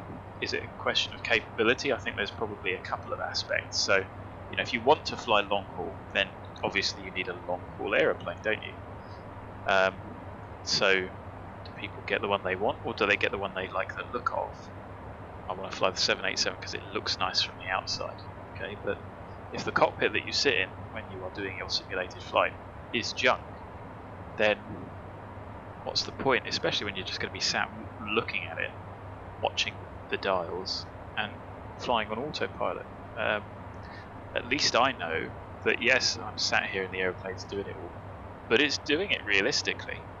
So if we pull some circuit breakers, things are going to start breaking realistically, and it's genuinely mind-boggling. Plus the fact that you've got more of an interesting capability with this aeroplane. Admittedly, it's still Cat C, which is not ideal. I think if the Phenom 300 had this level of detail, which arguably there's probably no excuse why it couldn't. I would probably be flying that a lot more. It's nice to have something quick, but and this does get into smaller airfields. We haven't really pushed the short field landing challenge in this yet, have we? But the capability and the fact that it's quite quick is just quite cool. So the shape of it's grown on me as well. It's a bit stubby, but I think it's a good little aeroplane.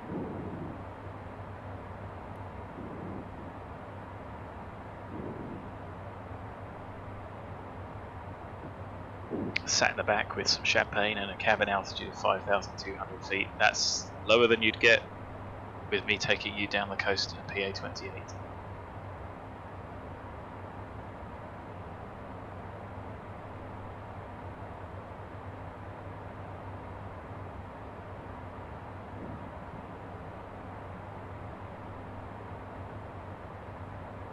And for those that are interested, 110 years ago, Titanic left Southampton.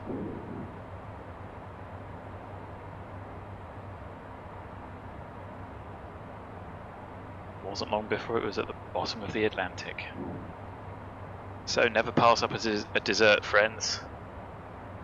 Imagine sat there your last night on board and you go, oh no, better not. Better not have dessert. So there's a Volpe, and you can see it's a step climb based on weight. I think we could probably go a little bit higher, a little bit quicker. And I don't know in the real aeroplane if you have to look up the tables. Maybe it is turbulent. You can still see the aeroplane's cranking. It's good I've got the turbulence mode on, because you can see the VSI creeping up and down.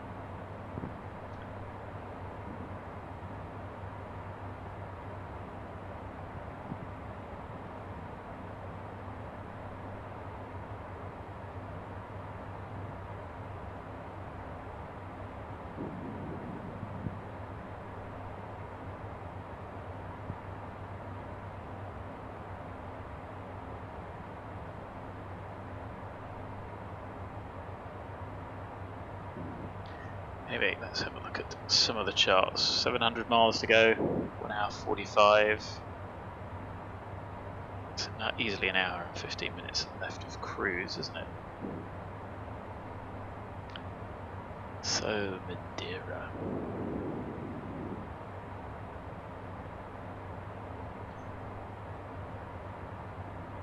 And again, I do apologise that I can't really show the charts on screen. I just don't have the confidence that it's not going to break. So again, apologies. And like I've said before, I'm pretty sure you only have to update, or at least from reading the books, you only have to update cruise and the aeroplane should resume the climb. But that doesn't seem to happen, so we just have to update it. Hopefully that doesn't give us any grief on arrival. I suppose what we could do is get the weather. I wonder if anybody's online. Just have a look first. 17 arrivals. There's loads ahead of us. We might end up similar sort of time to some others.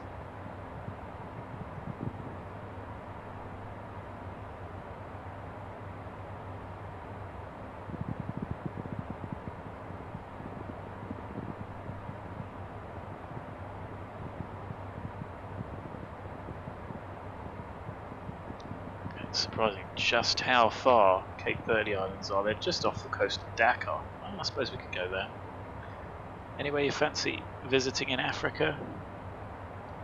Can't even find St Helena on the map. There it is, right in the middle of, well, nowhere. Could end up going around South Africa. Oh, sorry, I managed to get distracted. Leave you on the FMC page. So I'm going to set 370.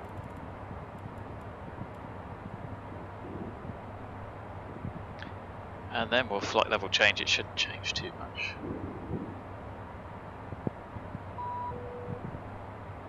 Data link, that works and lights up. That's something that was missing.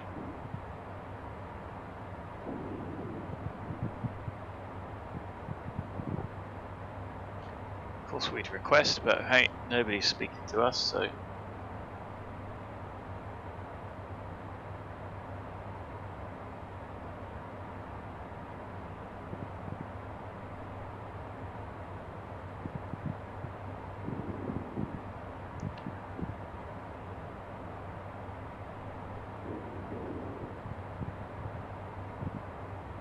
we're going to be overhead at 350.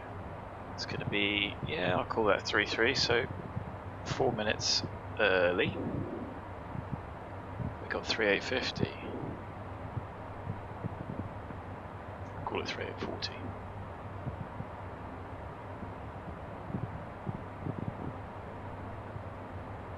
There we go. So Mach 8.2, flight level change. It's not going to be the most expeditious rate of climb.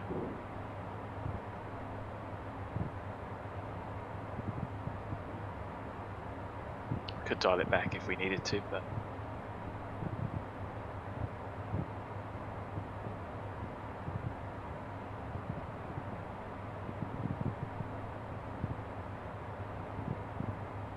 so we've burnt 1.3 tons.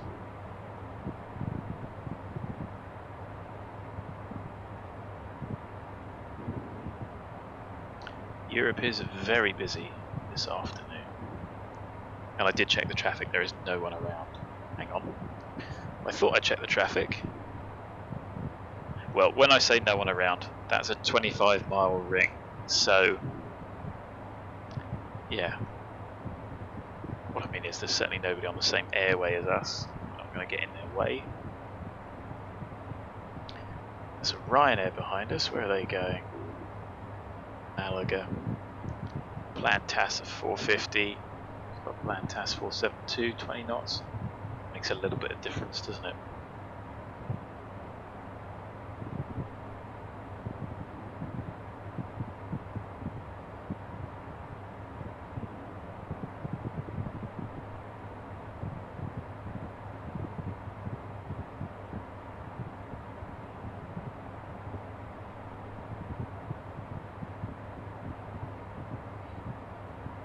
I suppose what we really need to do is to find some virtual airlines.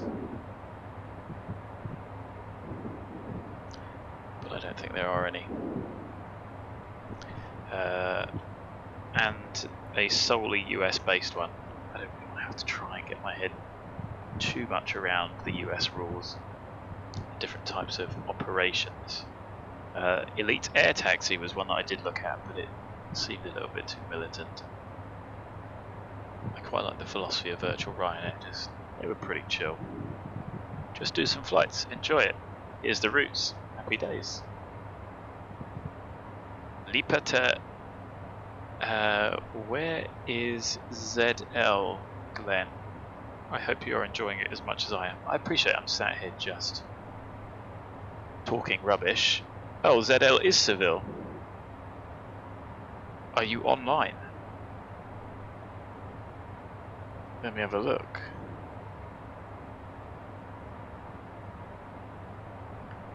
Because there's Lipa.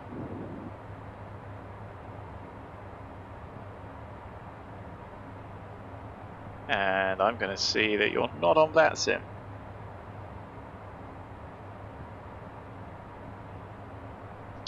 Yes, Glenn. So the virtual flight, the virtual first officer does that, which is pretty good, isn't it? We're overhead at 3.6. Well, it's not quite 3.6, is it? 3.7 and -3 overhead and motor. We still haven't finished our climb. 3.780.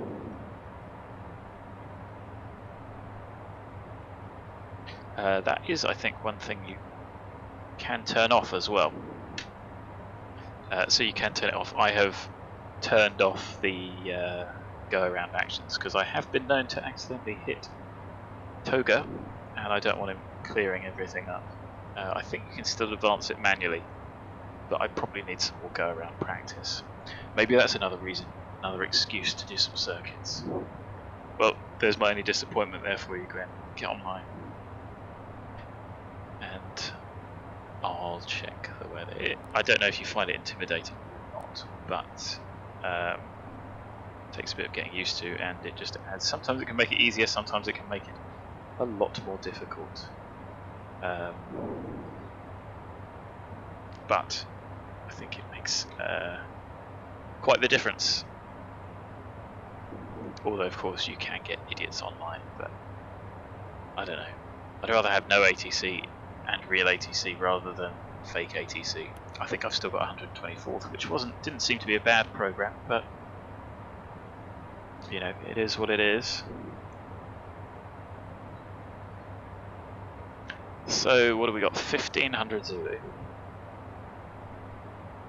020 at 5, so negligible. Variable between 340 and 060. That's interesting because the train's all around there, so that might get a bit turbulent.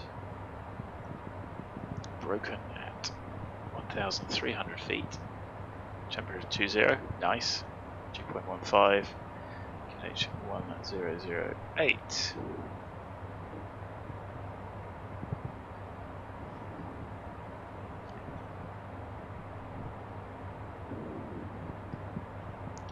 Well, I think it's good when you get coverage, of course. And actually, look, lots of Spain right now.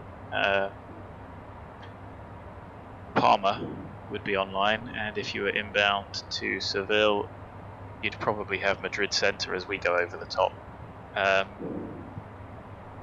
to talk to. I don't know why they're ignoring us. Maybe they go up to like 245 or something.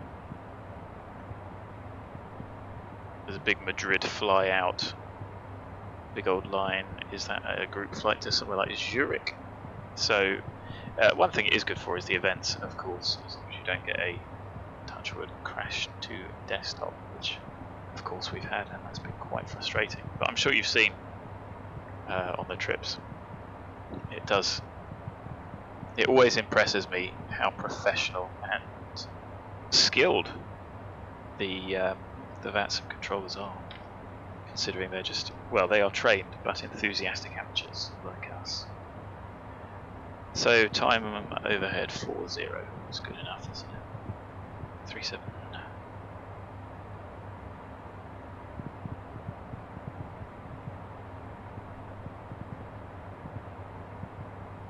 20.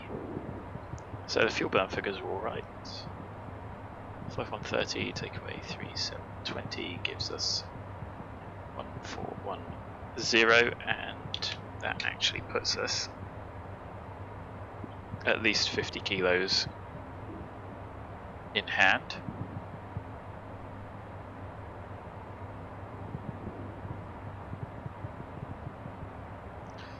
Yeah, I mean, it's irritating, but the load, the saved, the autosave feature is brilliant and it works really well. Of course, it just the only reason I don't like that is it goes wrong with Volanta, and Volanta's not perfect, but hey, I mean, it couldn't be worse than Project Fly, could it? It's just nice to be able to see all those flights you do, but the fact that it then starts teleports and it counts that teleport, and I haven't found a way to discount that teleportation. Otherwise I'd just be doing it all the time and, well, it wouldn't matter. It's just irritating. But I think it's more, I really don't blame Hot Start necessarily. I think they're pushing the boundaries of what the sim can do, and the sim is a little bit sketchy in the first place when it comes to efficiency, utilization and everything else. It really does need to use the power of the GPU. My CPU is taking the hit at the moment. The GPU is not really working very hard. That doesn't mean that the GPU isn't maxed out and it's just struggling paging textures across, I guess.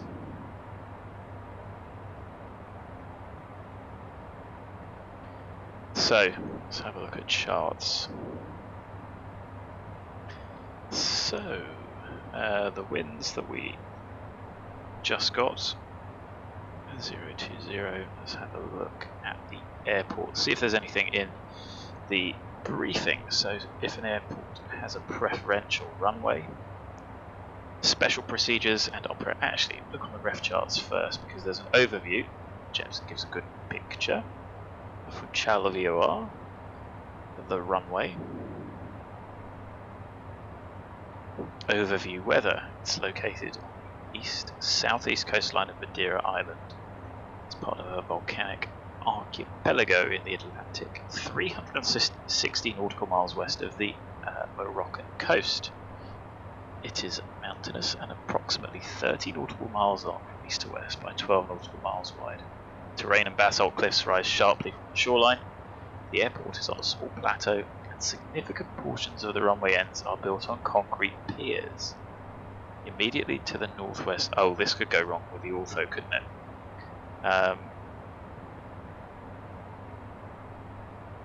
Immediately to the northwest, steep terrain rises to 2,467 feet within 2 nautical miles and continues up to 5,972 feet AMSL within 9 nautical miles.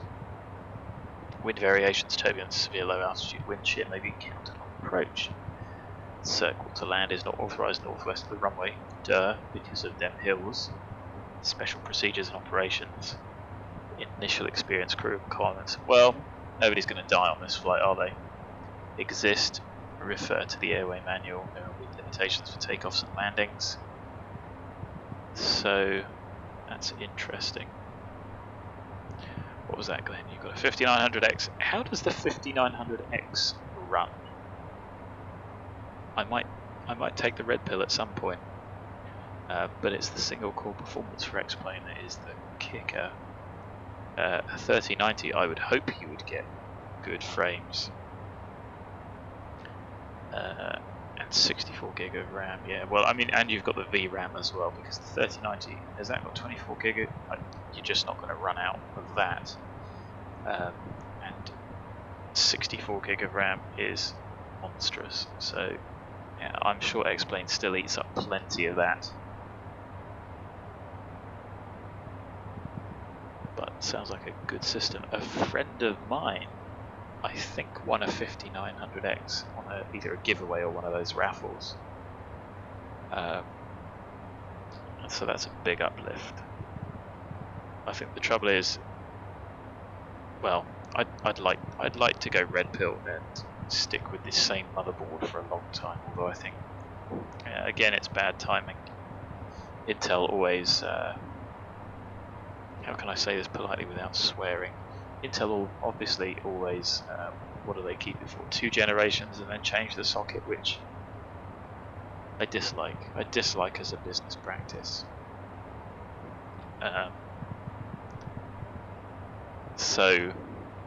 But they do have the fastest single core performance, which is really what gaming goes for, although I'm sure your 5900X would trash my CPU, and certainly the one before that was, well, not a bad pick, but it just didn't cut the mustard when it came to X-Plane especially, and at the end of the day, that's what I spend most of my time in. Wow. Yeah, I can imagine. And that, if you don't have that spare VRAM, that's what hits people's CPU. That's what hits the frames. So we're coming up to Uber. I change over a page, a flight plan at the moment. Then we've got some direct segments.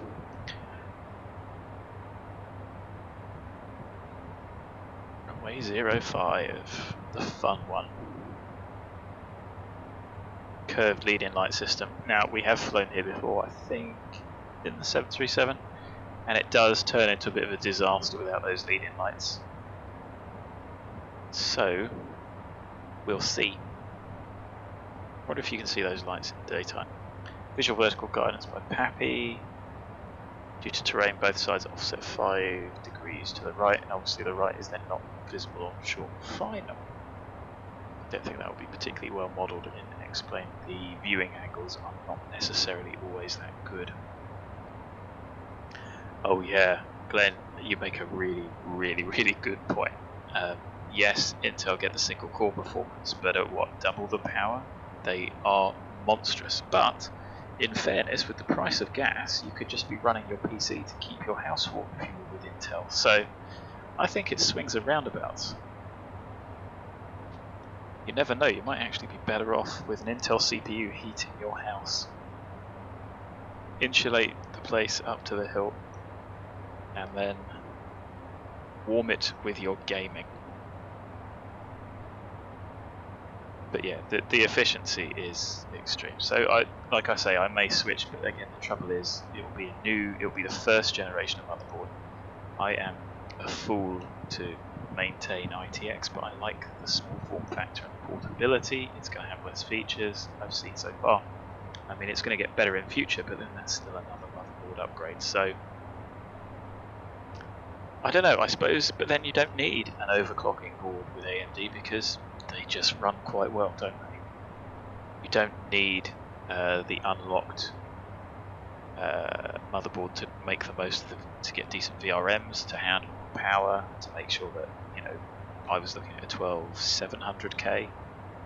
Well, you know, you're spending the same price on a motherboard as you are on a CPU just to make sure that you get a decent motherboard. I suppose you just don't have that issue with a B series AMD. So it may be my first foray into the red pill world. Anyway, we're overhead napes. And yeah, like you say, it's just horrific. And GPU power consumption is only going to increase over time because they need to make the gains, and they can't. No company can do it with you know, to make the edge killing gains. They just can't do it without upping the power.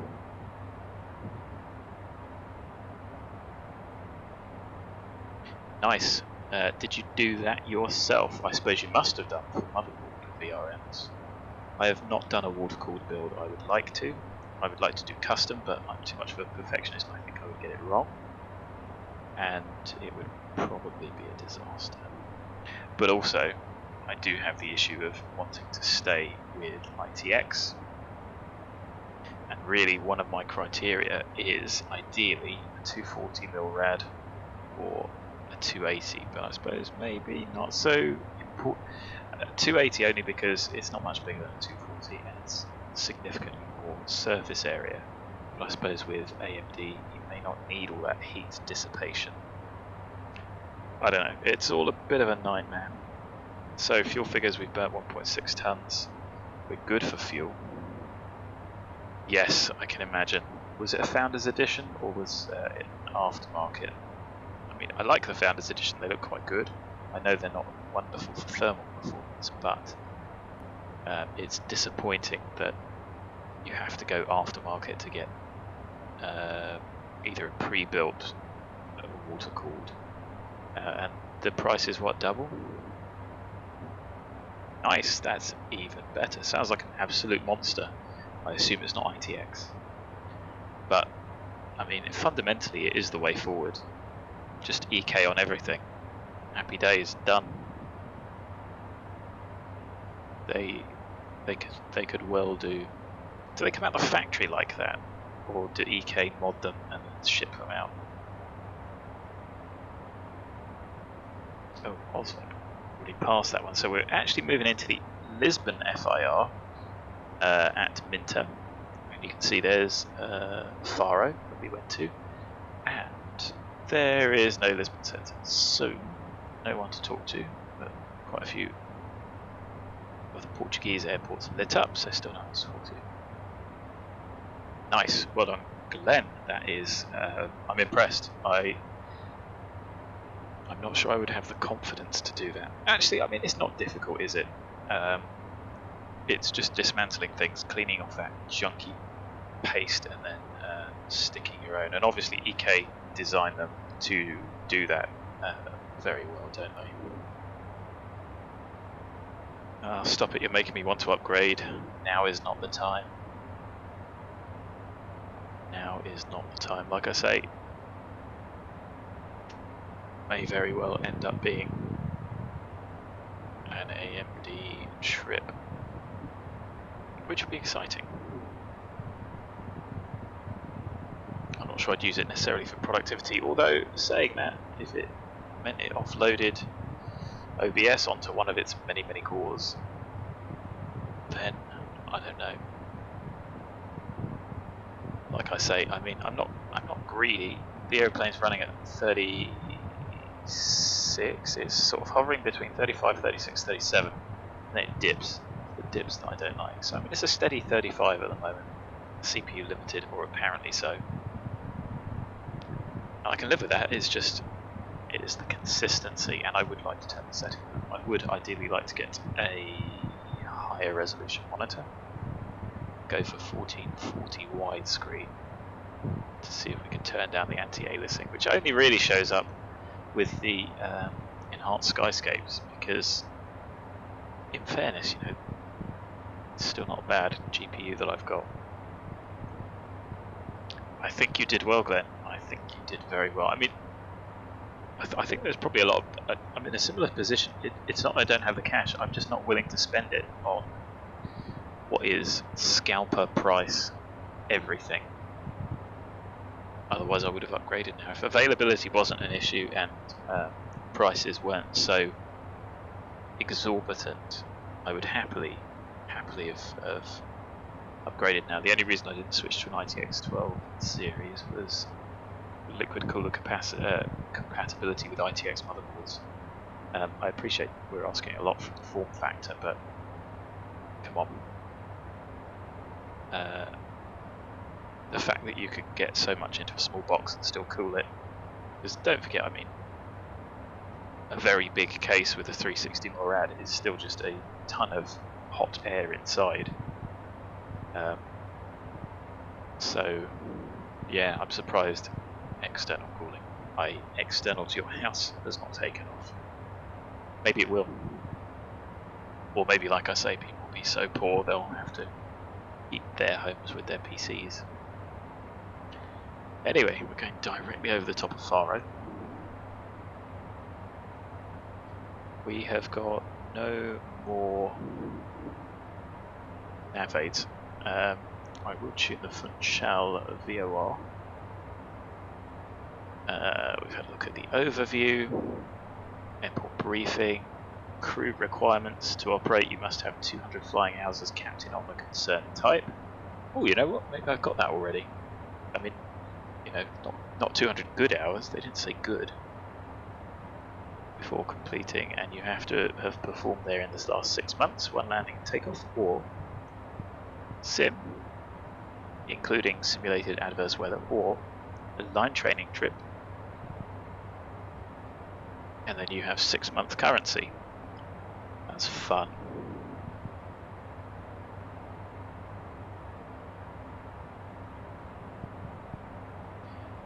Interesting requirements.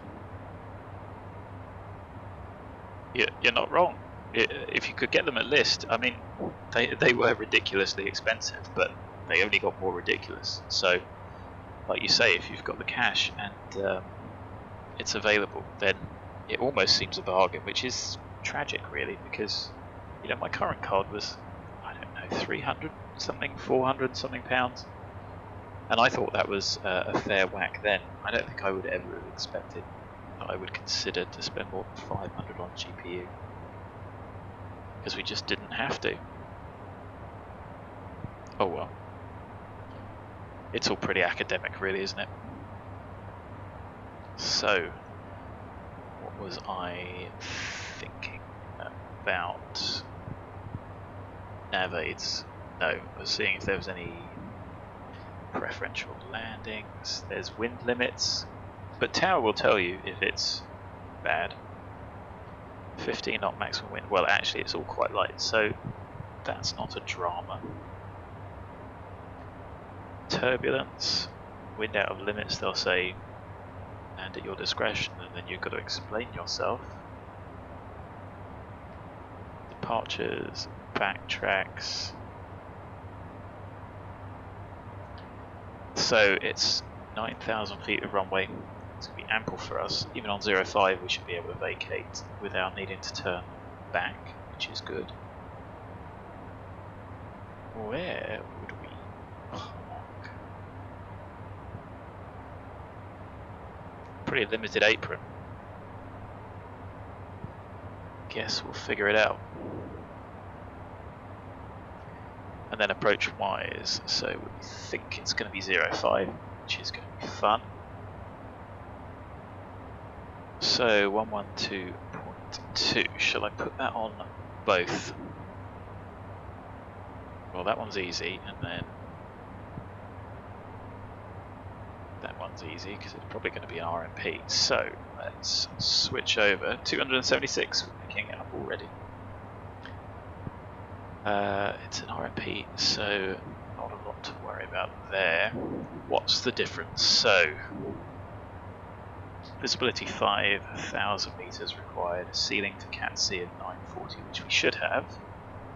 Wind limitations are on the chart, that's good. And then it's the visual. And what we might do is, I know it's a bit of a cheat, but I might try and do those custom waypoints. That might not work either. Curved lead-in lights. I guess that must be visible in the daytime.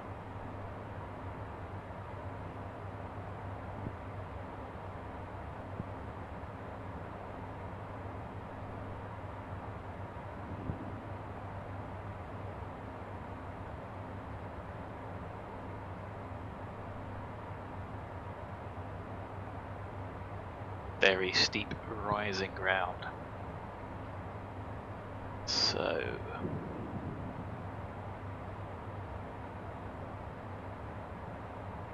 oh, interesting. So that might just be airways glare. It may have just dropped you down onto an airway, because that sounds like the upper limit of a low airway. They normally stop about that sort of, flight level 190 to 24, 25. The cutoff for high and low level charts is usually flight level 245. So that might be that. But SimBrief does do odd things like pick a low airway where there is an identical high airway. And unless you start delving into it, like I do sometimes, try and get a Eurocontrol validated route. So Eurocontrol won't allow a yo-yo, which is to go up, to go down, to go up again, following a high, low, high, which SimBrief would actually plan. So yeah, odd things like that can happen, unless you're prepared to spend 15, 20 or so minutes trying to figure out exactly how to get the route to work. Although, I mean, it can be quite interesting to see it, and then if you think about having to file a flight plan manually like in the old days, that will give you a headache. So we might cheat and do that curved lead in. Probably won't work.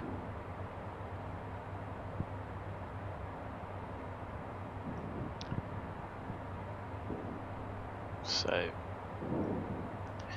we're going to get to RAKUN. RAKUN's going to get us to Pillim, and then Pillim does the RMP Zulu for 2.5. Ah, you know what? We might use that because that's actually got some guidance. I wouldn't mind flying the other one, but obviously in reality it's going to be a lot easier to do it. So we'll do the RMP Zulu because that takes us to the runway. It takes us over the same points, I think. What's RMP Yankee? Okay, right, so it'll probably be Zulu.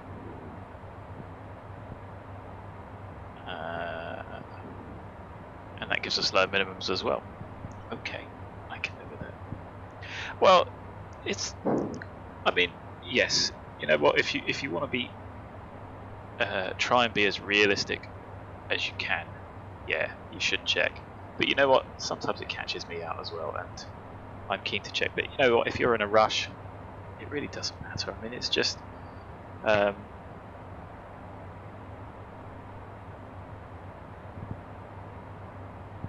it depends how much time, effort, and etc. that you want to put in to your sim flying. No one's going to die, especially if you're not flying online. I just like to try and do it realistically, but it can go wrong. So I think this is reflections. I could be wrong. Yes, it is. Isn't that ridiculous? There's an aircraft carrier, I think. So not much I can do about that, I don't think.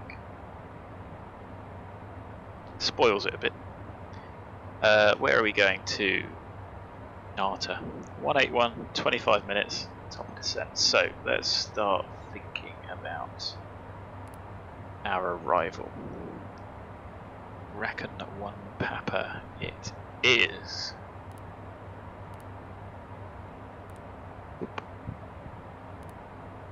Check those legs in a minute, and then we are going to do the RMP Zulu for 05. It's going to be from Pillen. We'll do the arrival data in a minute.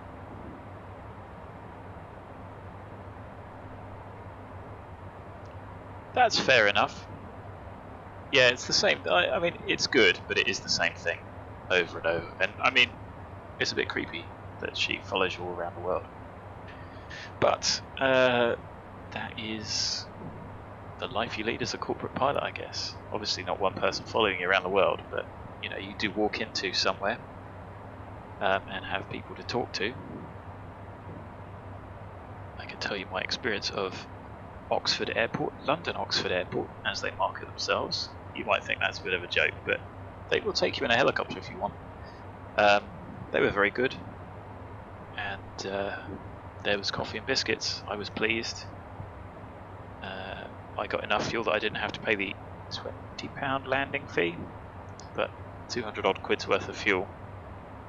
I kind of felt like I should take some biscuits, so I did.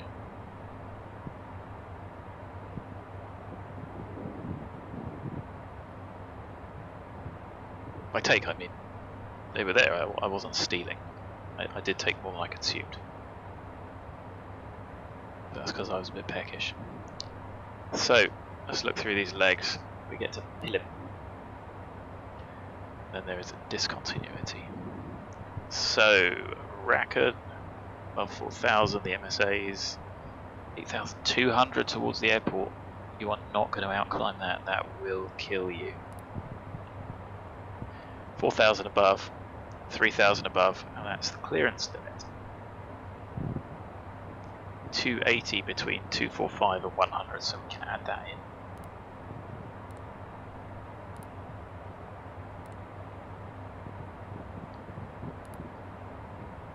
That's all fine, isn't it?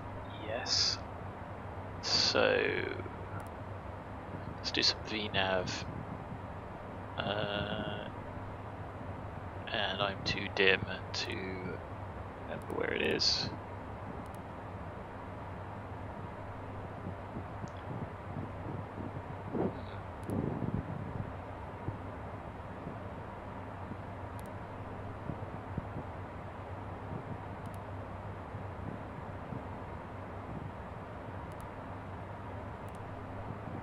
There it is. So, descent VNav. It is 280.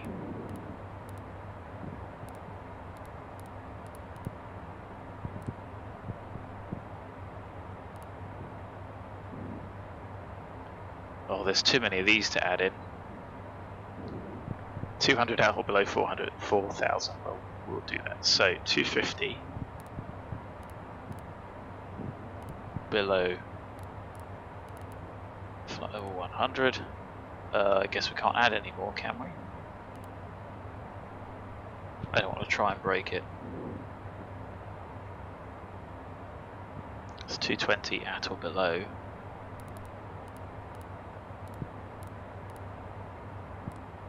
Yeah, can't do that. Fine.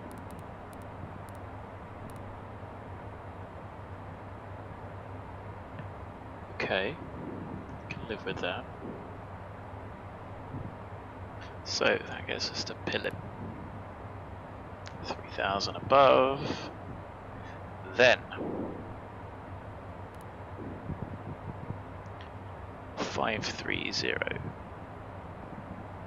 yes, 528, above 2, 526, right turn on, 2000 mandatory, and 522, yes, that's in there. And these are all max speeds. 160, we're not going to be that fast. I think by 526 we are going to be configured. And I think we can do RMP 010. I'm not sure how I'm checking this jet.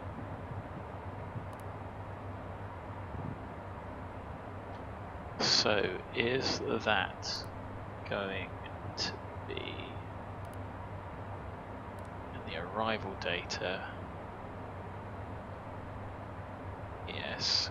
Barrow, yes. It is 3 degrees.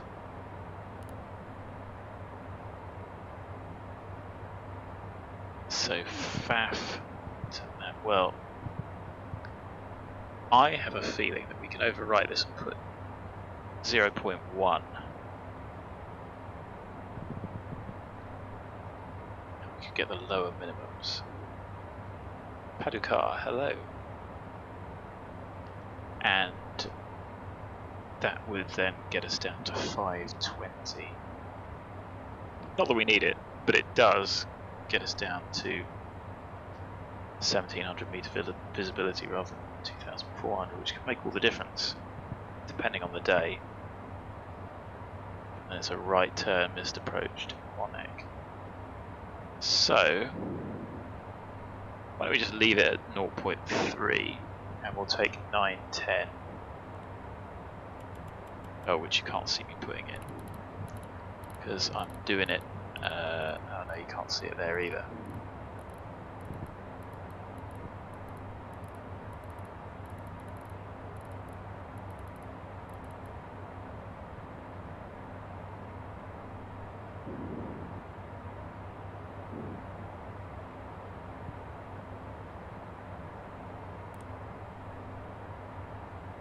Yes, good. I'm pretty sure it checks based on times, etc. as well. I suppose one thing we could do is update the winds just to get a better expected arrival, because of course we have climbed, and I bet one thing I haven't done is increased cruise. Oh no, it did do it that time. Maybe it was because I didn't use flight level change. Oh, shut up.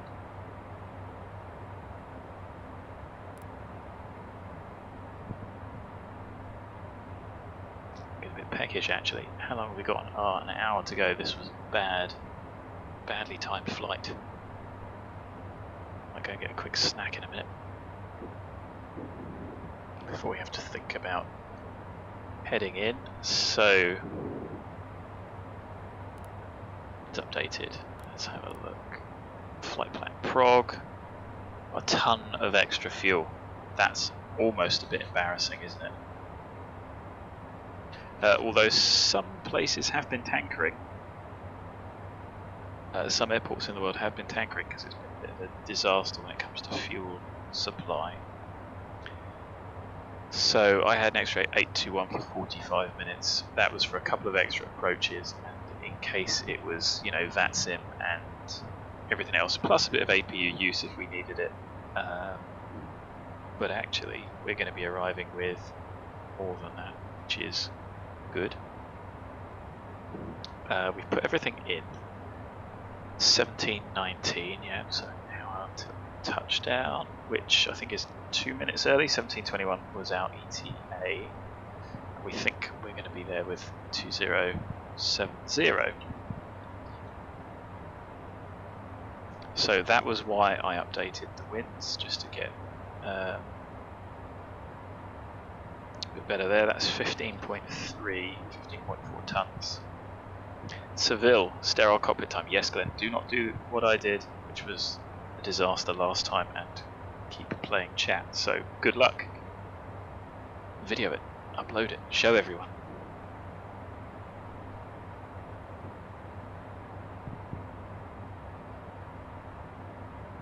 Right, I'm going to go off comms for a little bit. Maybe get a little snack. And I'll be back soon.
Okay, well, this is the first time I've sort of sat back here and looked at the map, and it's pretty good, animated nicely.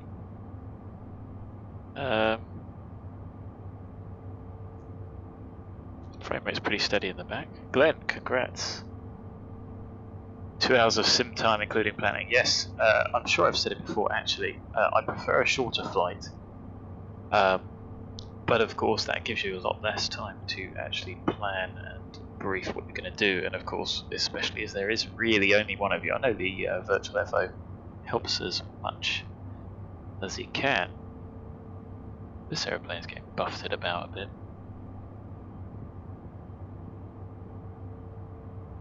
Maybe it is a little bit turbulent. Where's the old seatbelt icon? Down there? No. Where's the old ding ding for the seatbelts? I mean, at least there's a lav.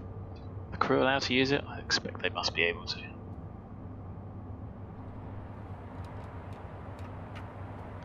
It's certainly quieter in the back, but what I'm going to do is start prepping for descent, because of course we'd have someone to do that for us, or like I said, there are two of you. Does it really cut out that much noise in reality? I don't know.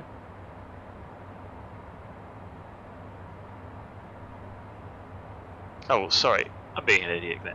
450 is actually quite a short route. But yes, 2 hours of sim time, including planning, maybe not, because obviously it still takes me 45 minutes even to rush through everything. Just there's enough to do on the checks. Traffic-wise, we're in part of a long string of aeroplanes that are coming in. We'll have to figure out where we're going to park when we get there, but I imagine we'll park at the northern end. Just because, why not? The first stand on the left will probably do it, so we should easily be able to stop by there. There's lots of aeroplanes inbound, so there is a trail of 5 of us at the moment. We are at the very back, but as you can see, we are gradually closing on the 737 ahead of us, and we might outrun them in the descent. So I'm glad I bought some extra fuel. I don't think changing speed is going to make too much of a difference, although in reality that is exactly what we would do. We're closing at 20 knots, I think. They've got 386 over the ground and we've got 402, so it's not going to make much of a difference, but we are going to close and catch them. There's 2 Ryanairs leading, 1 Lufty from Frankfurt.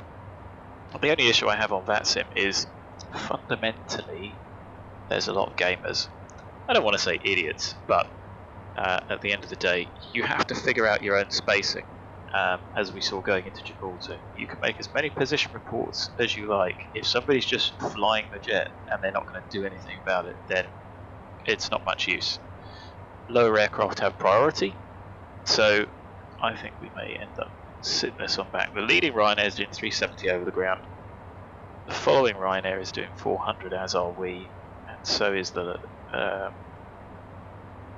Lufty A321. I don't know how the 73s are that quick. I would expect them to be doing 0.78, which is about 20 knots slower. So actually, for one of them to be doing 400 at this height, they must be doing 0.82. Now, whether or not that's just because, again, not calling people idiots, but whether or not they just, if it ain't clacking, they ain't going, then I don't know.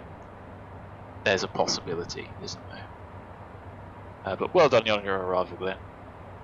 I like I say, I do prefer the short flights. These ones I do find a bit boring, even with keeping everything up to date. At least with Concorde, every 20 minutes you're doing something with the IRS, and you've got to know where you are, and you've fundamentally almost got to plot yourself on a chart to know where you are. Anyway, coming inbound, if we're struggling for separation, then we can hold over Pilim. I want to see what height we think we're going to be at Pillen. So if I delete that out, flight level 80, that's actually okay. I'm quite happy with that. So we could hold there quite happily. That's high enough. It's not going to be too inefficient. We're not going to be dragging it in. And it's better to have a bit of separation. The issues we're going to have are if people have a go around, then what are they going to do? Are they actually going to go back to the hold?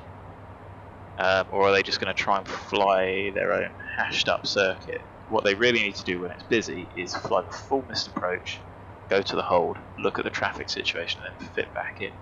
It's not rocket science, but then simming is often a game for people. 1630 Zulu.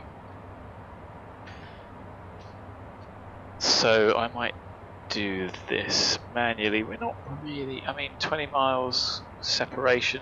I just worry that we're going to catch up in the next 10-15 minutes. Whatever I do, I'm sure it will be wrong. So 1630 Zulu, the wind is now 240. Interesting. At 1.4. The variable between 200 and 280. I'm going to check winds. 10 plus. Scattered at 1500. Temperature 20.14 and the QNH 1007. So that's swung round to the other runway. So there's the RNP. That just gets you to the VOR, then you've got to figure out the rest. Straight in, that would be a bit more fun. Do not cross the centre line. And what have we got? 24014. There's nothing on there, but variable 200 280. 25 knot limit. So that's still within. That's an RMP visual. I think I would prefer to have a little bit more guidance. And that's obviously going to change our descent point. So, let's remove that. No. I wanted to remove it, but actually what? Yeah, no, that's exactly what I want to do. So push. No. That's what I want. So there's RMP23 AR. Then there's the RMP Bravo, which gets us down to 1390. That's underneath the scattered. Scattered is not limiting for the ceiling anyway. What I think we would rather have the RMP for runway 23. Now, which of those is that going to be, do we reckon? I think it's going to be the Alpha because there's an RMP Bravo from Pillim. Okay, discontinuity, that's alright. Pillim, then like Alpha 563. No, that's entirely wrong. Hold at 1 egg.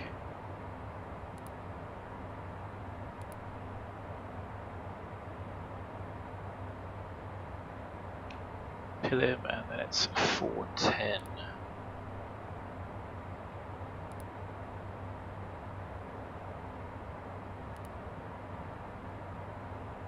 Ah, okay, so I'll tell you what, it probably is that one then, isn't it?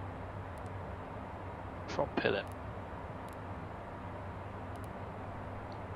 Pillim 410, 408, runway 23, just approach 407, 406, yes, fine. Now that will change our height over Pillim.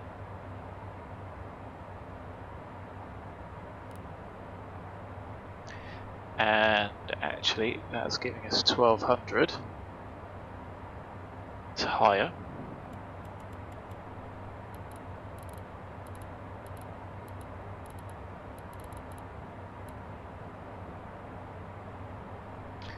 And fuel wise, that's now giving us 2110.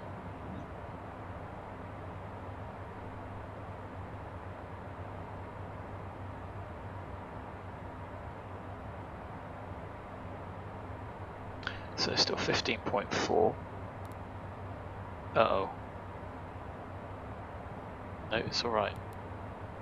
We're on legs. Phew, I thought that was a nasty, nasty crash. Are you more familiar with the tow list, Glenn? I assume so. You do need the spare capacity, you really do. So, runway 23240. 14. It's 20 degrees. And it's 1007. So, we might not be vacating, but we thought.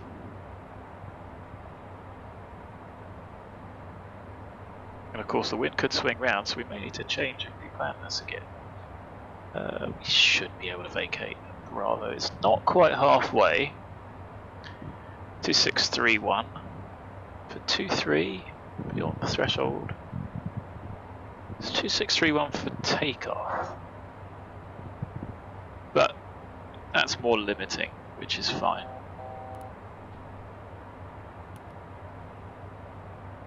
Better set that. Path armed, that came up quick, which I hadn't noticed. And I'm going to manually dial back the speed and zoom in a moment. I think I'm going to give myself 10.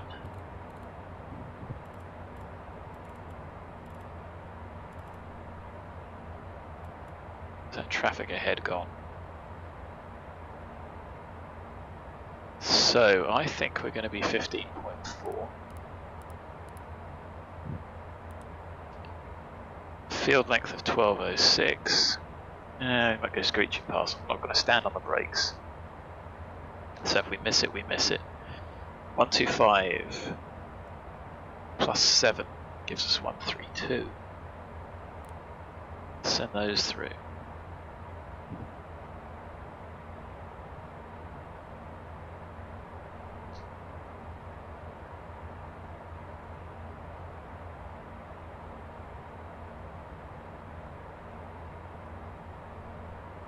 Everyone's getting close,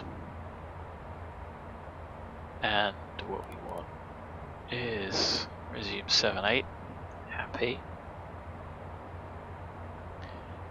What I'm concerned about is I can't see the traffic ahead, but that's probably because they've descended. So let's go to ACC below. There you go, they've appeared. Anything else to do? We've done our performance. We know that we've got ample runway available. We've done all the other considerations. 1717, not long now. And our limiting altitude now is above 4 at Mike Alpha 534. So we can hold at Pilip. We are going to be low at Pilip because we are going to join. Probably not going to be that low, but we do want to have slowed down by then. You can see we're only 100 miles out. 33, yeah, rule of thumb. And we'll double check the weather and update should we need to.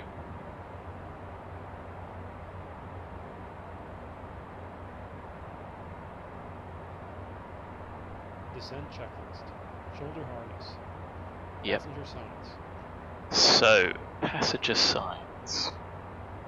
It's not that bumpy, but I'm going to pop them on anyway, just so I don't forget. Cabin pressurization. Pressurization. Set. And the cabin is coming down gradually. Fuel quantity and balance. we are completely even. Well, 10 kilos. FMS landing data charts. We're going to do it again, just to make sure the weather doesn't update. Approach briefing. Approach briefing. We have discussed it's more the traffic that's going to be a problem, so if we need to enter the hold at Pillen, we will.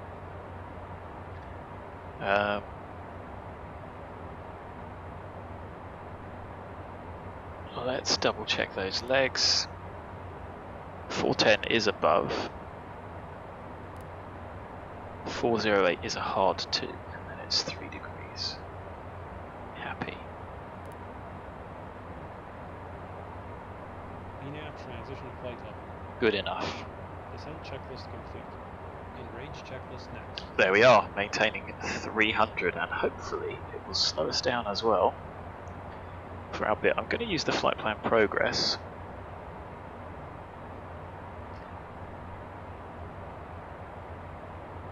I wonder if we're going to catch this 7.3 if they're descending at 7.2. 7.2, 280, then we're catching 20 knots faster. Oh, but even at 20 knots, they're 20 miles ahead, we're not going to be there in an hour, are we? So this might work out well if nobody else screws up. Famous last words. And of course, blame everyone else but yourself is also excellent. The limit was 280 at 245. We can slow relatively early. Can I make out that island in the distance? I don't know, just about. Maybe not quite. So 1228, Com 1 and Mic 1.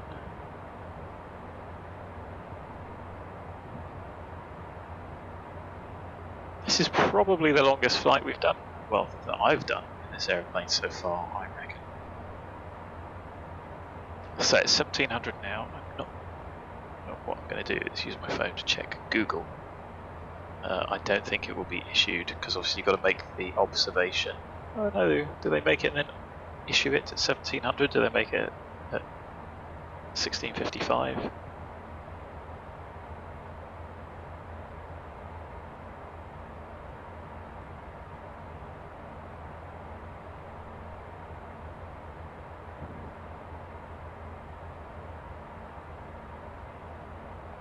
It'll be exactly the same as where the aeroplane gets its METAR from. Is that the island? That might be it.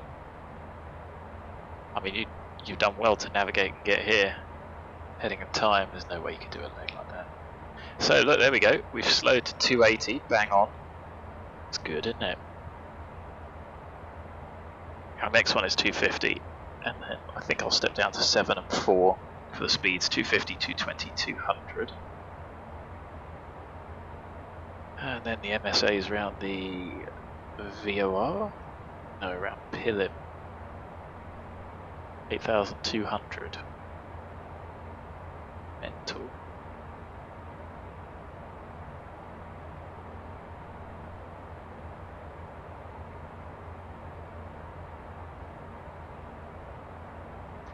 I don't see any clouds, so there should be some. Of course, the weather is not that advanced.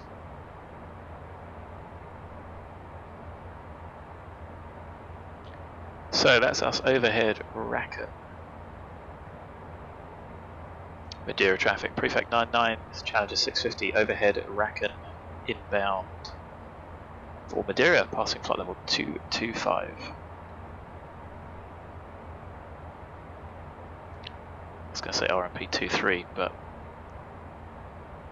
hey ho. Right, let's see if we can't refresh this. Still 1630, might take a couple of minutes to come through. And we reckon that we're going to be, oh there's those clouds, 1717, so 15 minutes out, 14 minutes out. Give or take. Got ample reserve fuel. We actually got 410 is our final reserve. 1500 to get to Tenerife. No, it was Gran Canaria. I forget. Either one. we know it's over that way. Do a left.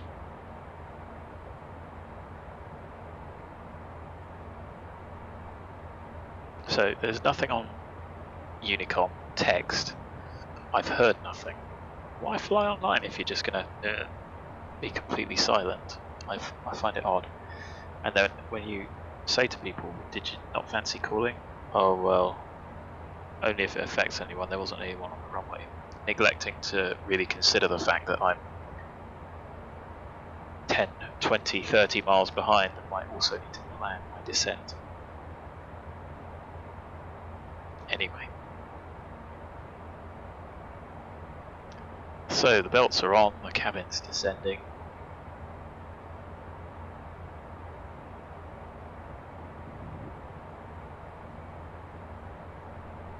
So whatever separation we end up with, which looks about 20 miles, that is probably going to remain static.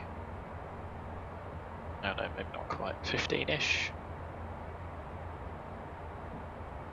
If they get to the 12.5 mile ring, I'll start to wind the speed back a little bit more.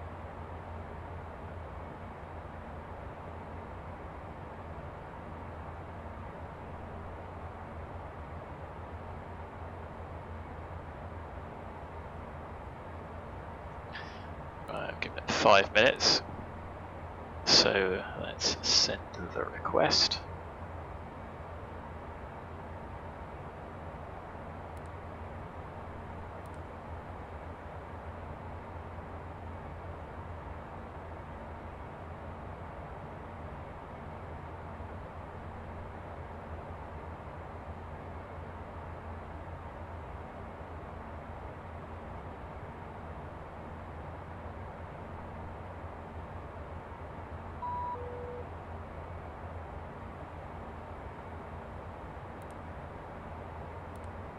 $1,700 Zulu, that was worth doing. 1700.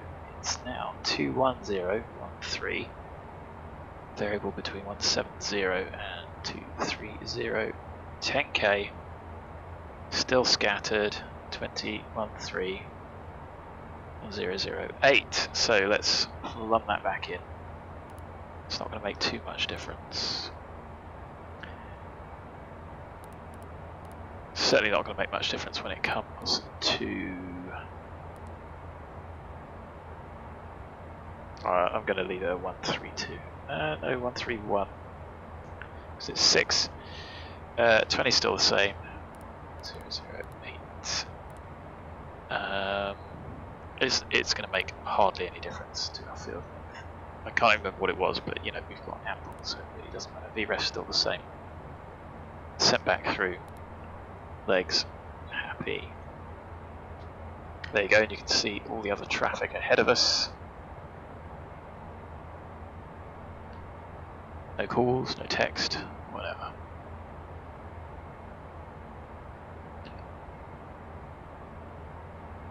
So one just going over the Funchal VOR.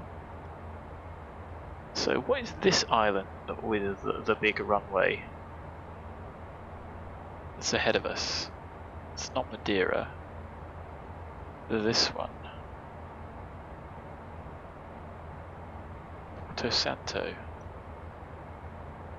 There you go, you can see the traffic ahead.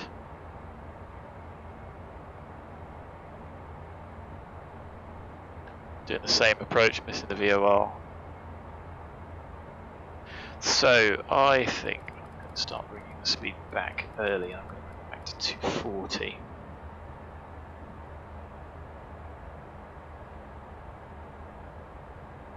Because you can see we are catching up.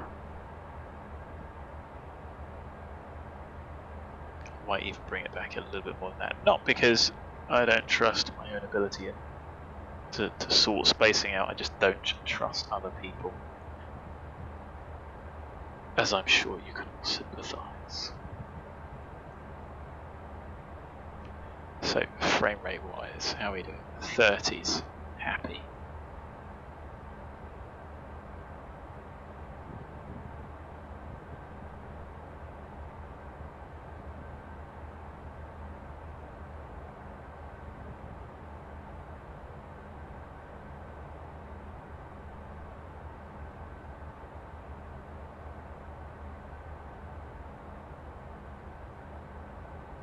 And you can see the aeroplane comfortably with that 3 degrees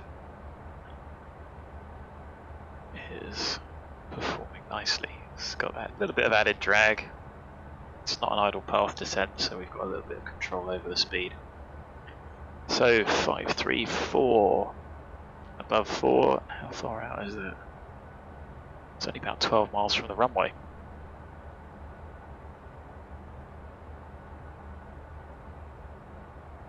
So we're only about 30 miles out and we're coming down to 10,000 feet, which kind of makes sense. We have got quite a significant headwind, so it shouldn't be that much of a drama to get any further down. Wonder if those blips will start to get a little bit further ahead now. This spacing is all just luck, all entirely luck.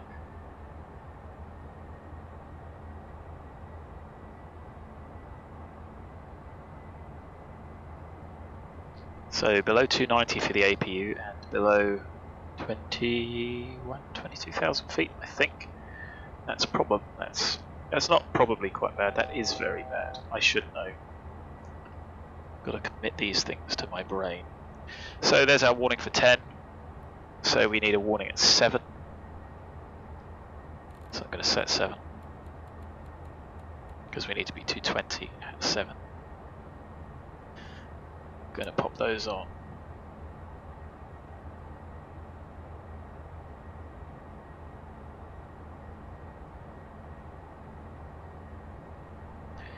Sterile cockpit time, so I will try and ignore the chat. In range checklist. APU. Started. Altimeters. Not yet. Avionics.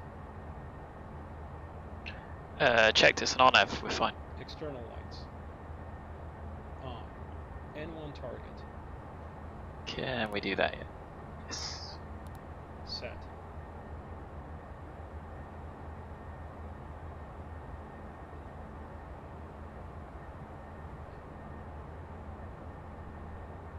APU PAX transition.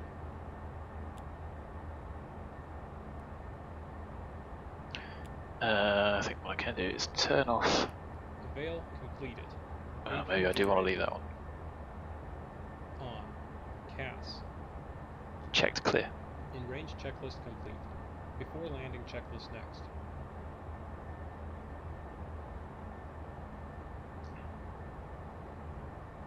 Well, I'm trying to give myself some spacing so I can figure out what's going on, but seeing as nobody's talking or doing anything, it's a little bit useless. But then, hey, welcome to VATSIM. Let's pop some anti-ice on as we anticipate popping through this cloud layer. 7 miles to go until Mike Alpha 534. And I'm going to wind the speed back.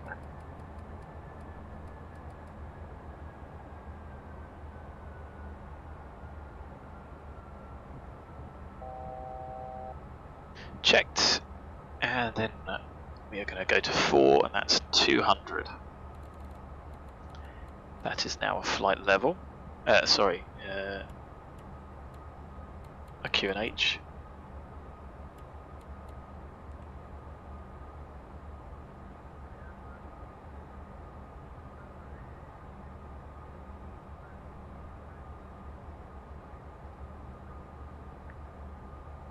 Wonderful. The joys. Maybe I should put turb back on. I'm not quite sure when that cuts off.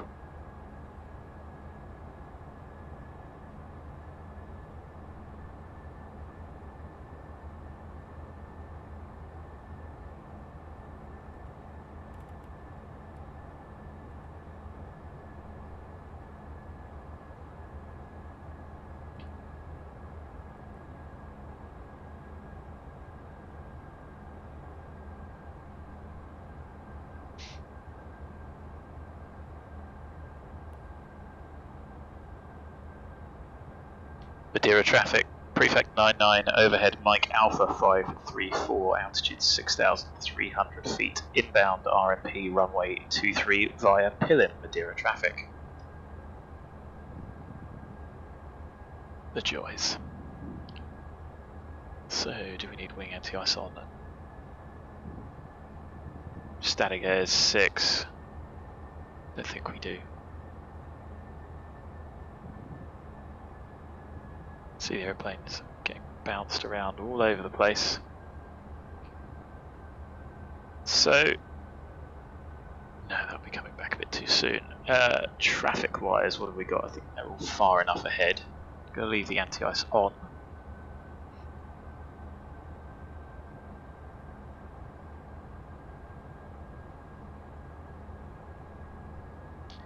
Is it turbulence? No, well, the winds are not bouncing around too much. Frame rate is alright.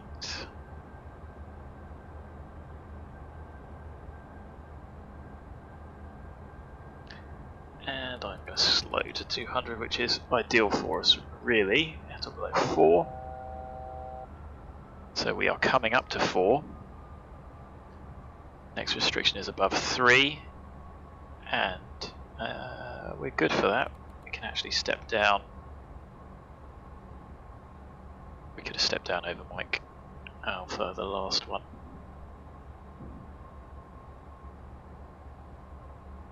This approach is climb to 3 to Monarch.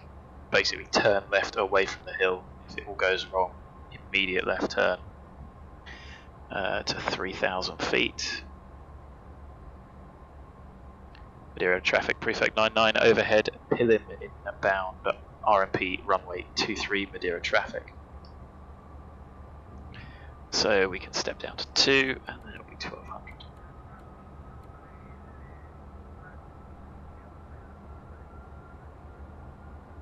Can't understand a word he's saying anyway, so. Quel dommage. So 408 is our descent point, and that is only 5 miles out, so. Stop bringing the speed back. Flap 1. Flap 20.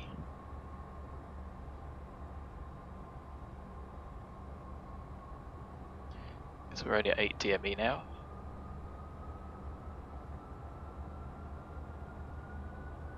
This could turn into something of a cluster.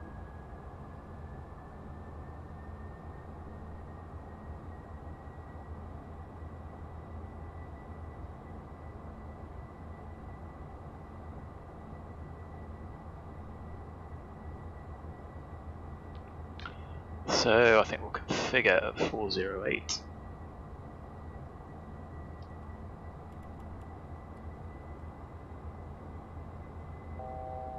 There you go, looks like you can see some traffic ahead.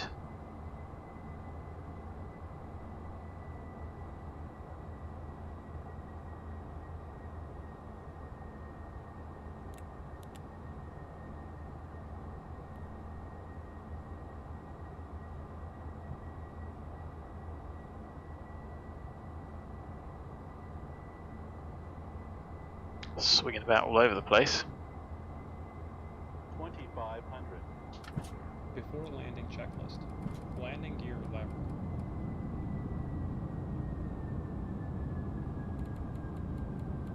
Down indicating. No steer. Arm centered clear. Anti-skid. Hardened tested. Passenger signs. On. Wing cowl anti-ice. Not required. Continuous ignition. On. Thrust reversers. Armed. Spoilers. Stowed auto. Flaps. That didn't take again at 160. That's my bad for not checking. Set. CAS. Checked. Before landing checklist complete. After landing checklist next. Madeira traffic, Prefect 99, 4 mile final runway 23, Madeira traffic.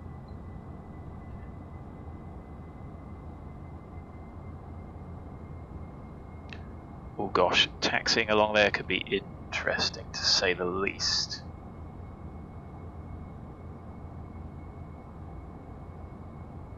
Oh, and we should have armed approach, shouldn't we? We've just done that in LNAV, VNAV. My mistake, friends. My mistake. RMP approach. Idiot. 1,000. Approaching minimums.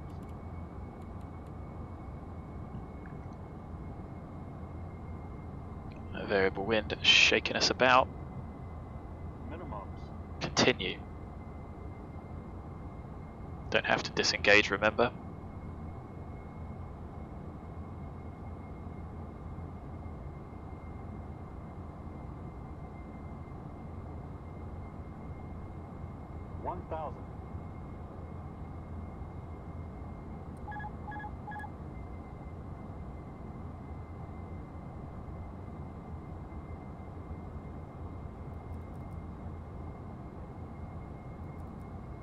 Don't mind being a little bit high. What I don't want to be is a little bit low. I'm sure that road doesn't go like that.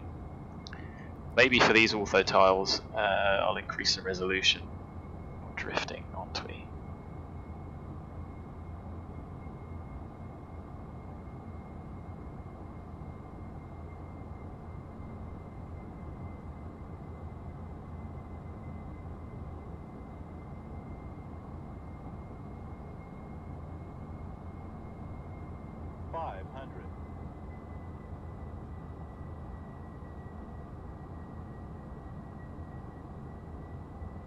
Says we're low. Are we?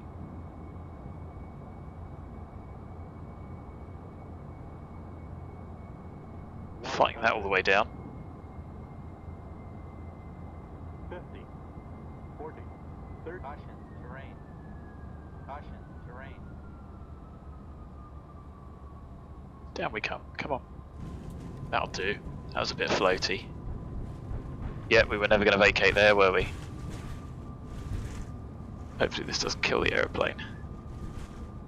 It's interesting terrain. Right, I'm going to redo this tile just because I think it needs a bit more resolution and smoothing. Welcome to Madeira, friends. That's probably made a few people chuck up in the back, and it will make an interesting replay. Reverse is stowed. No need to stand on the brakes for this one. It is 17:21, bang on time. We landed with 2060.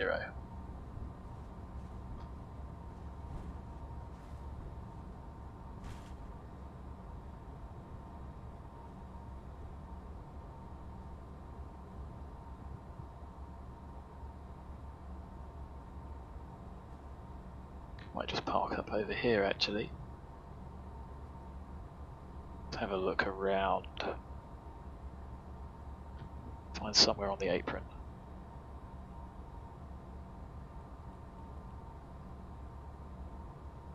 So we'll just stop this side of the hold line. After landing checklist. Landing, pulse, recog lights. Off. Madeira traffic prefect 99, runway vacated. Off. Continuous ignition. Off. Windshield heat. Off. Probes. Off. Wing anti-ice. Off. Cow anti-ice.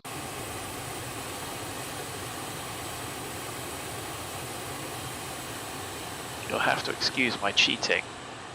Why don't we go up here for this one? Maybe. Spoilers. Or should we just park up over here? Flaps. Let's do that. ATC TCAS. Alt on. Radar mode. Standby. After landing checklist complete. Engine shutdown checklist next. Thanks, Glenn. It was interesting to say the least. I don't know if in reality the airfield has that much of a dip. I think we would probably not be parked exactly in this stand like this. But what I'm going to do is just park us on stand and we can always argue over the parking another day. Because, what is this marking here? Well, we'll figure it out. Yeah, there's probably enough room to.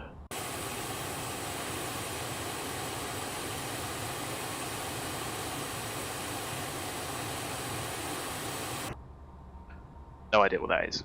Anyway, it's 17:23. We're on stand with 2090. Engine shutdown checklist. Taxi lights. Off. Parking brake. Set. Reverse thrust. Stowed. Generators 1 and 2. Off. Engine 2 shut down. Fuel boost pumps. Off. Fuel system. Just waiting for right low pressure, which we have. Engine 1 shut down. Check ITT below 350 degrees Celsius. Checked. Anti-ice. Off. 14th stage. Off. Beacon. Off. No steer. Off. ATC TCAS. Just wait for the chocks to go in.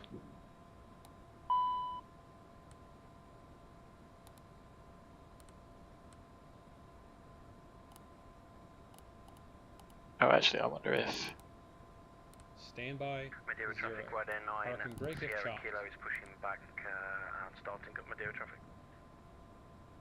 So, chocks it, brakes off. Passenger signs. Wrong one. Off. Cabin differential. 0 psi. Engine shutdown checklist complete.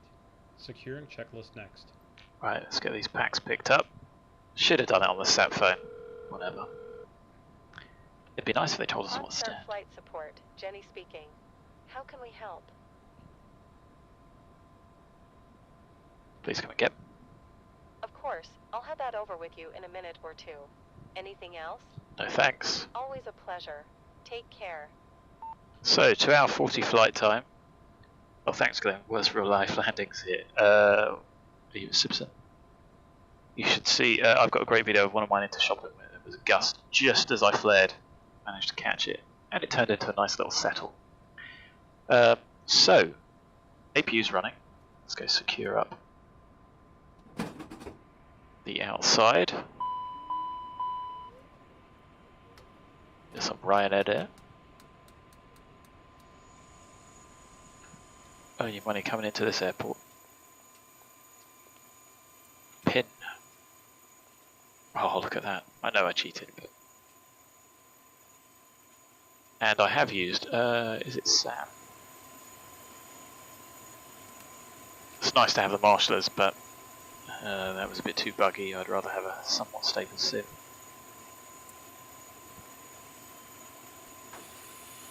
I do hope X-Plane 12 allows you to do things like the custom lead-in lights for this airport. Things like that are quite important. How you do it, though, is beyond my brain capability.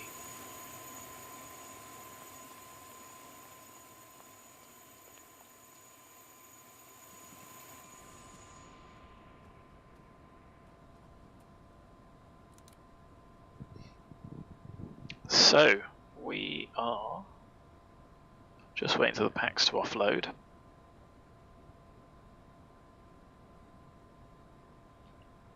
Then I will shut down and secure and then do the replay. And that worked out quite nicely, didn't it? So, from Ibiza to Madeira over Valencia.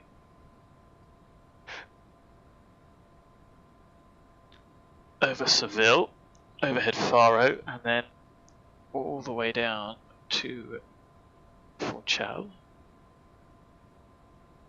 Santa Our ride is here. Thank you, Captain. Always such a pleasure flying with you. Have a nice rest of your day. You too. See ya. Limited on stands, so I don't know where they would park us. I might have a look at some imagery later and see. There must be some private aeroplanes that come into this airfield.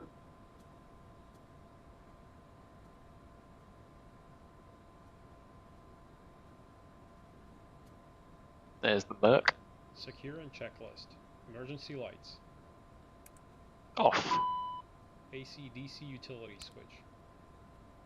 Off. Headsets. Madeira traffic 189 Sierra Kilo taxi and holding point runway 23. Madeira traffic. At least he's using it. Thrust reversers. Off. Shocks. In. Parking brake. Off. Hydraulic pumps. Off. Nav lights. Logo light. Not yet. APU generator. So, that one. APU start stop. That one. Packs. Those. Duh, duh, duh. LCV. 10th stage isolation valve. APU power fuel. ICAS APU gauge. Battery master. Yeah. Cockpit refuel panel.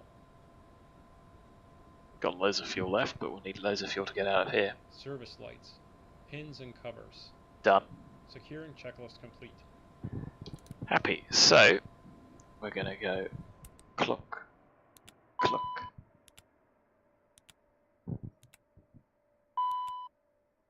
We are going to wait until this disappears off.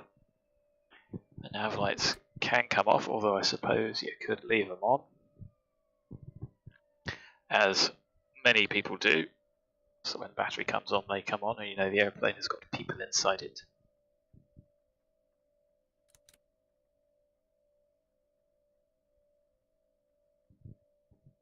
This guy's pushed back and not told anyone. Great. Oh no, he's done it on text. What joy.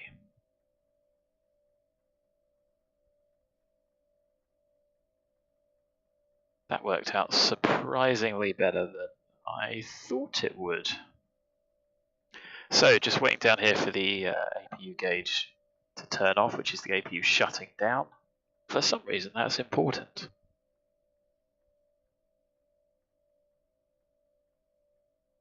And then we'll have a look at that replay. So, I'm going to disconnect from VATSIM. By VATSIM.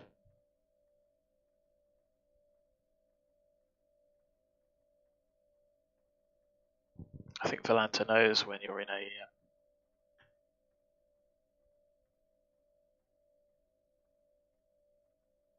replay, and that means we can pop the battery off. Happy days. Replay time. Should we go back from there?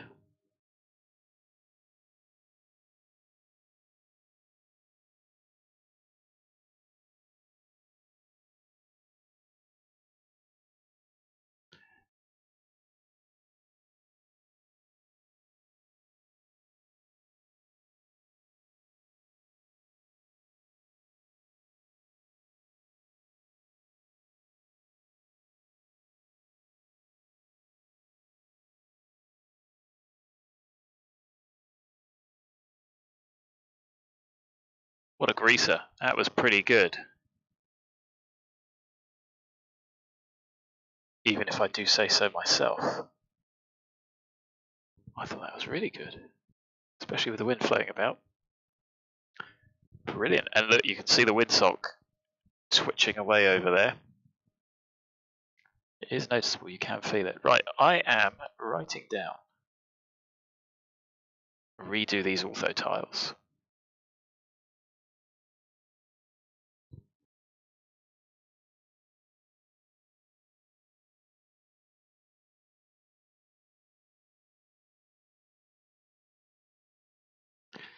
And I think I'm not going to bore you with the FBO and everything. Thanks for watching, guys. Get off and do what you need to do. Have some dinner, whatever, like I'm going to do. Thanks for watching. Thanks for the support. And whatever you do with the rest of the weekend, enjoy it. Look after yourselves. Until next time, bye for now.